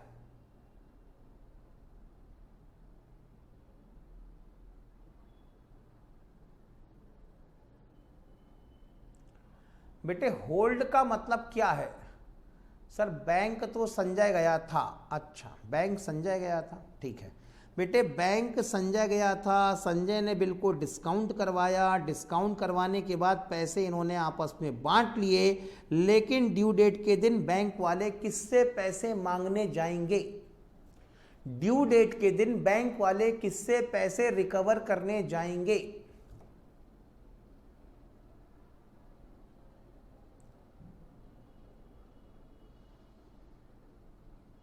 जिसने बिल की एक्सेप्टेंस दी होगी, जो बिल का ड्रॉई होगा, बैंक वाले ड्रॉई से पैसे मांगने जाएंगे।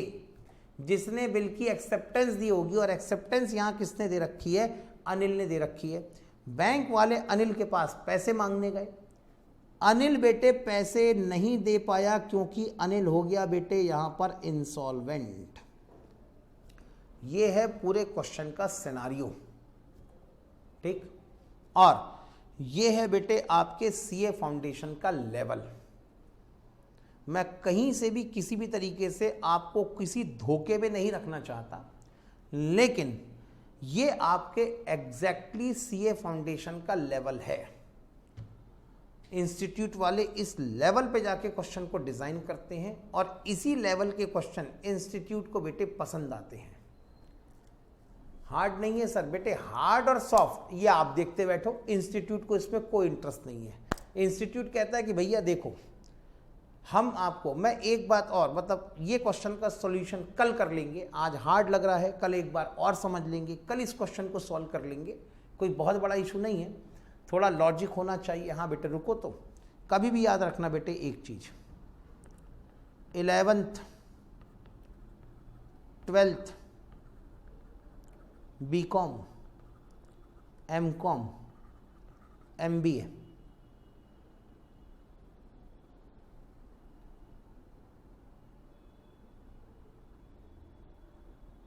ओके, और एक साइड है सीए। पता बेटे दोनों में क्या अंतर है? 11th में, 12th में, बीकॉम में, एमबीए में, इनमें पता है बेटे? और सीए में क्या अंतर है? 11th और 12th जिस भी यूनिवर्सिटी से, मतलब कि जिस भी आप बोर्ड से कर रहे हैं, एमकॉम, बीकॉम या एमबीए आप जिस भी यूनिवर्सिटी से कर रहे हैं, ये लोगों का बेसिक ऑब्जेक्टिव आपका पास करने का है बेटे। हर यूनिवर्सिटी, हर बोर्ड ये कहता है कि तुम एवरेज पढ़ाई कर लो, एवरेज पढ़ाई करके तुम हमारे पास पेपर देने चले आओ। अगर तुमने एक एवरेज पेपर भी लिख दिया ना, एवरेज से थोड़ा बिलो एवरेज पेपर भी लिख दिया ना, बस पेपर में तुम कुछ भी लिख दो, हम तुम्हें पास कर देंगे, कोई दिक्कत नहीं है। मतलब ये लोग बेटे आपको पास करने बैठे हैं। इसलिए होता ये है, 11th का पेपर देते समय, 12th का पेपर देते समय अगर कभी आपका पेपर थोड़ा बहुत कम ज़्यादा भी हो गया, तो आप ये नहीं कहते कि मैं पास नहीं होऊंगा, आप क्या कहते? पेपर बिगड़ गया है लेकिन फेल होने की नौबत तो नहीं आएगी, पास तो अपन हो ही जाएंगे, ठीक, ओके डन। लेकिन बेटे याद रखना, ICAI, institute of chartered accountancy of India, आपको बेटे पूरा पूरा फेल करने के लिए बैठा हुआ है। उसका ऑब्जेक्टिव ये होता है कि भैया देखो, हमें कोई शौक नहीं है तुम्हें पास करने का, हमें कोई शौक नहीं है तुम्हें डिग्री देने का, हमारा तो पूरा ऑब्जेक्टिव ही है कि तुम आओ और हम तुम्हें फेल करें। इंस्टीट्यूट कहता है हम तो तुमको फेल करने बैठे हैं, अगर तुम में हिम्मत है तो अपनी हिम्मत दिखाओ, हमसे लड़ सकते हो तो हमसे लड़ लो, और हमसे लड़ के अपने बेटे मार्क्स छीन लो, मार्क्स छीन लो, और मार्क्स छीन के पास हो जाओ। ये बड़ा सिंपल सा लॉजिक है, ये बड़ा सिंपल सा लॉजिक है बेटे। तो आपके बोर्ड और आपकी जितनी यूनिवर्सिटीज़ हैं वो आपको पास करना चाहती हैं, इसलिए अगर आप बिलो एवरेज भी पेपर दोगे तो भले 2-4-5% नंबर कम मिलेंगे लेकिन पास हो जाओगे। लेकिन इंस्टीट्यूट वाले बेटे आपको पास करने में कोई इंटरेस्ट नहीं दिखाएंगे। इंस्टीट्यूट वालों का कहना यह है कि भैया हम तो फेल करने बैठे हैं, तुम में अगर हिम्मत हो ना तो आना, हमारा क्वेश्चन पेपर हाथ में लेना, उसको पढ़ना, पूरा सॉल्व करना, अपनी वजनदारी दिखाना, और अपनी वजनदारी के चलते हमसे मार्क्स ले लेना और पास हो जाना। सर ऐसा क्यों? ऐसा सिर्फ इसका एक ही कारण है, क्योंकि अगर आप इंस्टीट्यूट के सारे एग्जाम पास कर जाते हैं तो आपके नाम के आगे लग जाता है सीए, और सीए लगने का होना सर पूरा सॉल्व करना पड़ता है, ठीक है, वो तो बाद में देखेंगे। सीए लगने के बाद पता है बेटे आपके पास में क्या अधिकार है? आपके पास में ये अधिकार है कि आप एक सोल प्रोप्राइटर से लेकर प्राइम मिनिस्टर ऑफिस तक जहां जहां फाइनेंशियल ट्रांजैक्शन होते हैं वहां वहां आप बेटे ऑडिट करने जाते हैं। यानी बेटे आपकी पहुंच एक दुकानदार से लेके प्राइम मिनिस्टर ऑफिस तक हो सकती है। बेटे आपको क्या लगता है इंडियन आर्मी के अंदर जो फाइनेंशियल ट्रांजैक्शन हो रहे हैं उन फाइनेंशियल ट्रांजैक्शन को कोई ना कोई तो ऑडिट कर रहा होगा। कौन ऑडिट कर रहा है? बीकॉम और एमकॉम का आदमी ऑडिट कर रहा है क्या? ना, वो बेटे आपके फौज के मतलब मिलिट्री के, एयरफोर्स के, नेवी के जितने गवर्नमेंट डिपार्टमेंट हैं, जितनी मिनिस्ट्री हैं, जितने सेक्रेटरीट हैं, जितनी बड़ी बड़ी गवर्नमेंट की कंपनियां हैं, उन सब के ऑडिट कौन कर रहे हैं? चार्टर्ड अकाउंटेंट ही कर रहे हैं। तो सोचो बेटे आपके ऊपर इतनी बड़ी जिम्मेदारी दी जाएगी कि आप छोटे से छोटे बिजनेस से लेके बड़े से बड़े प्राइम मिनिस्टर ऑफिस तक के फाइनेंशियल ट्रांजैक्शन को ऑडिट करो। तो क्या बेटे आपको इतना हल्का दिखाने के बाद क्या आपको सीए की डिग्री दी जा सकती है? बताओ ना बेटे, क्या आपको सीए की डिग्री मिलनी चाहिए? आप ऐसा मत सोचो बेटे सीए की degree is one of the career option. बेटे सीए की degree is one of the career option, और इससे रिस्पेक्टेबल जॉब कोई नहीं है, ये बात भी मानता हूं बेटे मैं। इससे रिस्पेक्टेबल जॉब कोई नहीं मिलेगा, इससे हाई पेइंग जॉब आपको कोई नहीं मिलेगा। हाँ, अगर बेटे यहां पर इससे रिस्पेक्टेबल जॉब कोई नहीं मिलेगा, इससे हाई पेइंग जॉब आपको कोई नहीं मिलेगा, और लेकिन इस जॉब के साथ में इतनी ज्यादा रिस्पॉन्सिबिलिटी है कि किसी भी अनसाउंड माइंड के आदमी को, जिसका दिमाग कमजोर है, जो बेटे बहुत अच्छे से सिचुएशन को नहीं समझ पाता, सिचुएशन को एनालाइज नहीं कर पाता, थोड़ी सी भी सिचुएशन कॉम्प्लिकेटेड होती है तो घबराना शुरू कर देता है, ऐसे कमजोर दिल के व्यक्ति को इतनी हैवी डिग्री नहीं दी जा सकती। नहीं तो बेटे ये पूरे के पूरे कंट्री के फाइनेंशियल स्ट्रक्चर का चूरा कर देंगे। ये उनको पता है कि आज की डेट पे कंपनियों के अंदर रोज फ्रॉड होते, लेकिन इन फ्रॉड को रोकने वाले आज भी चार्टर्ड अकाउंटेंट ही हैं। तो अल्टीमेटली बेटे पूरी इकोनॉमी के फाइनेंशियल ट्रांजैक्शन को क्रॉस चेक करना, क्रॉस एग्जामाइन करना, इनकी जिम्मेदारी आपके कंधों पे आने वाली है। और आप अगर जरा जरा सी बातों में घबराते हैं तो क्या बेटे ऐसे कमजोर मानसिकता वाले व्यक्ति को इतनी हैवी, इतनी भारी डिग्री दी जा सकती है? नहीं दी जा सकती। इसीलिए इंस्टीट्यूट बेटे आपकी पूरी मेंटल एबिलिटी को टेस्ट करता है। अगर इंस्टीट्यूट को ऐसा लगता है कि नहीं ये मेंटली स्ट्रांग बंदा है, लेके जाओ डिग्री, हमें कोई दिक्कत नहीं है। लेकिन इंस्टीट्यूट को लगता है कि नहीं यार इसकी मेंटल एबिलिटी वो नहीं है जो हमें चाहिए, सर मैं नहीं बेटे मैं अनसाउंड की बात नहीं कर रहा हूं। अनसाउंड का मतलब ये है, एक तो अनसाउंड जो आपने लॉ के अंदर पढ़ रखा है, I am not talking about that unsound mind person, ठीक है ना। मैं किसकी बात कर रहा हूं? जो बेटे थोड़ी सी भी गंभीर सिचुएशन में घबरा जाता है ना, मैं ऐसे लोगों की बात कर रहा हूं, ठीक है ना। हाँ, बावरे टाइप के, हाँ ये that is the correct word, बावरा, ठीक है ना। बावरा हो गया के, तो जो लोग होते हैं ना जो बावरों की कैटेगरी में आते हैं, ठीक है ना, उनको बेटे इंस्टीट्यूट डिग्री नहीं देता। तो इसीलिए आपको अपने आप को मेंटली स्ट्रांग करना पड़ेगा, और मेंटली स्ट्रांग करते समय आपको सिर्फ एक ही बात अपने मन में बिठालनी है कि जिसको आज तक चार्टर्ड अकाउंटेंट की डिग्री मिली है वो भी एक इंसान ही है, मैं भी एक इंसान हूं। जब उसको मिल सकती है तो मुझे क्यों नहीं मिल सकती, मुझे क्यों नहीं, ठीक है, ये सवाल आपको पूछना पड़ेगा, पहली बात तो। दूसरी बात, कभी भी याद रखना बेटे प्रकृति का एक नियम है। मैं आपको बता दूं, मैं किसी मंदिर में नहीं जाता, मतलब मैं किसी पूजा के स्थल में नहीं जाता।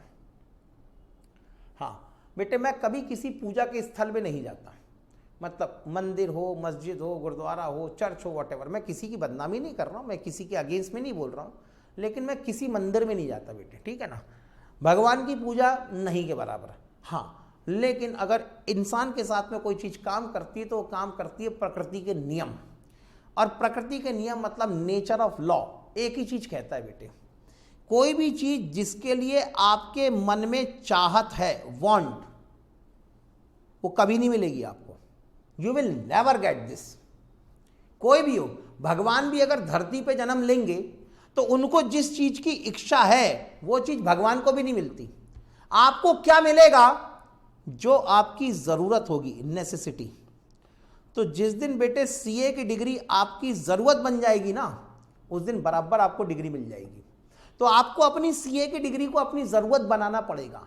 अगर आप ये कहते हो कि सीए की डिग्री के बाद में मुझे कुछ नहीं चाहिए, यही मेरी पहली और आखिरी जरूरत है, जिस दिन आपके अंदर ये डेडिकेशन आ गया, उस दिन बेटे आपको ये डिग्री मिल जाएगी। सर लेकिन ऐसा क्यों होता है? वांट पूरी नहीं होती, नेसेसिटी ही पूरी होती है। बेटे भगवान श्री कृष्ण की चाहत थी राधा जी, लेकिन उनकी शादी राधा जी से नहीं हुई, उनकी शादी हुई रुक्मणी से, क्योंकि रुक्मणी से शादी होना उस समय की बहुत बड़ी जरूरत थी। तो यहां पर समय की जरूरत क्या है, आपकी जरूरत क्या है? जो आपकी जरूरत होगी वो आपको मिलेगा, लेकिन जो आपकी चाहत होगी ना वो आपको नहीं मिलेगा। इसलिए अगर आप कहते हैं कि अगर ये सोचते हैं कि काश मैं सीए बन जाऊं, जिंदगी में नहीं बनने वाले आप। अगर आप ये कहते हैं कि सीए के अलावा कुछ बनना ही नहीं है, तो बस बेटे अगली बार आपका अटेम्प्ट क्लियर है, गारंटीड क्लियर है। जिस दिन आपने सोच लिया कि सीए के अलावा कुछ करना ही नहीं है, सीए की डिग्री के अलावा तो जिंदगी ही नहीं है, जिस दिन आपने इतनी जरूरत पैदा कर ली ना बेटे, उस दिन आपको आपकी डिग्री मिल जाएगी। और जितने आपके अंदर के डर हैं वो सारे के सारे डर अपने आप बाहर हो जाएंगे। ठीक, असल में क्या होता है देखो, आपके मन में एक जगह है लेकिन वो लिमिटेड स्पेस है। उस जगह में, हाँ चार्टर्ड का मतलब ही बताता हूं बेटे, हाँ आपके मन में एक जगह है लेकिन वो लिमिटेड स्पेस है। या तो उस जगह में, उस लिमिटेड स्पेस में आपका कॉन्फिडेंस रह सकता है, या तो उस लिमिटेड स्पेस में डर रह सकता है। अब वो आपको देखना है कि आप उस स्पेस में कॉन्फिडेंस को रखना चाहते हो या डर को रखना चाहते हो, अभी आपको डिसाइड करना है। हाँ, तो इसीलिए कोई बात नहीं बेटे, असल में अलग दुनिया में कभी कभी गौरांग जाना बहुत ज़रूरी होता है। आदमी को कई बार एक डिफरेंट ट्रैक पे जाना ज़रूरी होता है, क्योंकि कई बार डिफरेंट ट्रैक आपके माइंड को खोल देते हैं, आपकी सोचने की ताकत को खोल देते हैं, आपकी सोचने की शक्ति को, समझने की शक्ति को खोल देते हैं। इसलिए कभी कभी आदमी को लीक से हट के काम करना चाहिए, ठीक है। तो उससे आदमी के अंदर डायनामिज्म पैदा होता है। पहली बात, किसी ने भी पूछा था सर चार्टर्ड का मतलब क्या होता है? Chartered accountant. अच्छा, बिंदास मोटिवेशन डालना पड़ता मतलब यूट्यूब में, क्यों सुफा? बिंदास मोटिवेशन बोले तो यूट्यूब में डालना पड़ता है इसको, फिर डालेंगे बेटे अपन इसको। सर मैंने पूछा, हाँ किसी ने पूछा कि सर ये चार्टर्ड का मतलब क्या होता है? चार्टर्ड का मतलब होता है बेटे जो एक्सट्रीम लेवल की हाई चीजें होती है ना, तो उसको कहा जाता है असल में चार्टर्ड। जैसे कभी कहते थे ना अपन चार्टर्ड कंपनीज मतलब जो कंपनीज इनकॉर्पोरेट हुआ करती थी अंडर द रॉयल चार्टर्ड, उनको कहा करते थे हम लोग चार्टर्ड कंपनीज, ठीक है ना। तो वैसे ही यहाँ पर बेटे एक एक्ट चलता है जिसका नाम है चार्टर्ड अकाउंटेंसी एक्ट।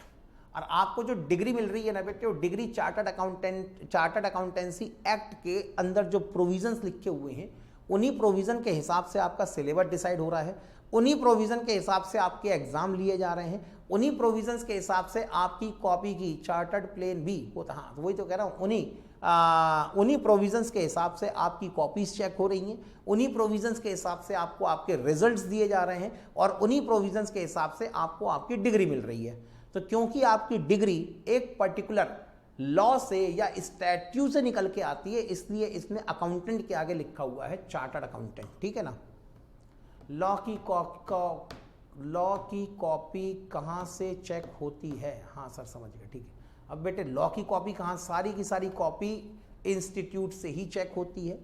कभी आप दिल्ली अगर आपका जाना होगा तो दिल्ली के पास में जगह है नोएडा। नोएडा में बेटे आईसीआई का हेड ऑफिस है, वहीं पर बोर्ड ऑफ स्टडीज़ का भी ऑफिस है। बोर्ड ऑफ स्टडीज़ के अंदर बहुत सारे लोग हैं जिनकी अपनी अपनी रिस्पॉन्सिबिलिटीज़ हैं, उन्हीं के हिसाब से कॉपी वगैरह चेक होती है, ठीक। तो ये है बेटे आपका सिलेबस। कोई बात नहीं बेटे, आज के हमने जिस क्वेश्चन को शुरू किया है उसे कल कंप्लीट करेंगे, ठीक है ना। सेक्टर नंबर 62 है, मेरे को तो पता नहीं बेटे, मैं गया नहीं आज तक, ठीक है ना। हो सकता है सेक्टर नंबर 62 हो, ठीक है। अभी ये फिनिश करना है। नहीं बेटे, अब अपनी क्लास हम कल नहीं परसों कंटिन्यू करेंगे। परसों हम इस चैप्टर को कंप्लीट कर लेंगे, कोई दिक्कत नहीं है, कोई जल्दी नहीं है बेटे, ठीक है ना। ऐसा भी पढ़ने से क्या मतलब कि हमको ऐसा आभास तो हो रहा है कि हम पढ़ रहे हैं, हमें समझ में आ रहा है, लेकिन पल्ले कुछ नहीं पढ़ रहा। ऐसे पढ़ने से अच्छा एक दिन आराम ले लिया जाए, एक दिन आराम लेके सोचने समझने की थोड़ी सी मौका मिल जाए आपको, और उसके बाद में पढ़ना शुरू करेंगे। चलो बेटे बाय बाय, कल मुलाकात करेंगे, कल पढ़ेंगे बेटे बच्ची की class. Okay sir, good night बेटे, बाय बाय।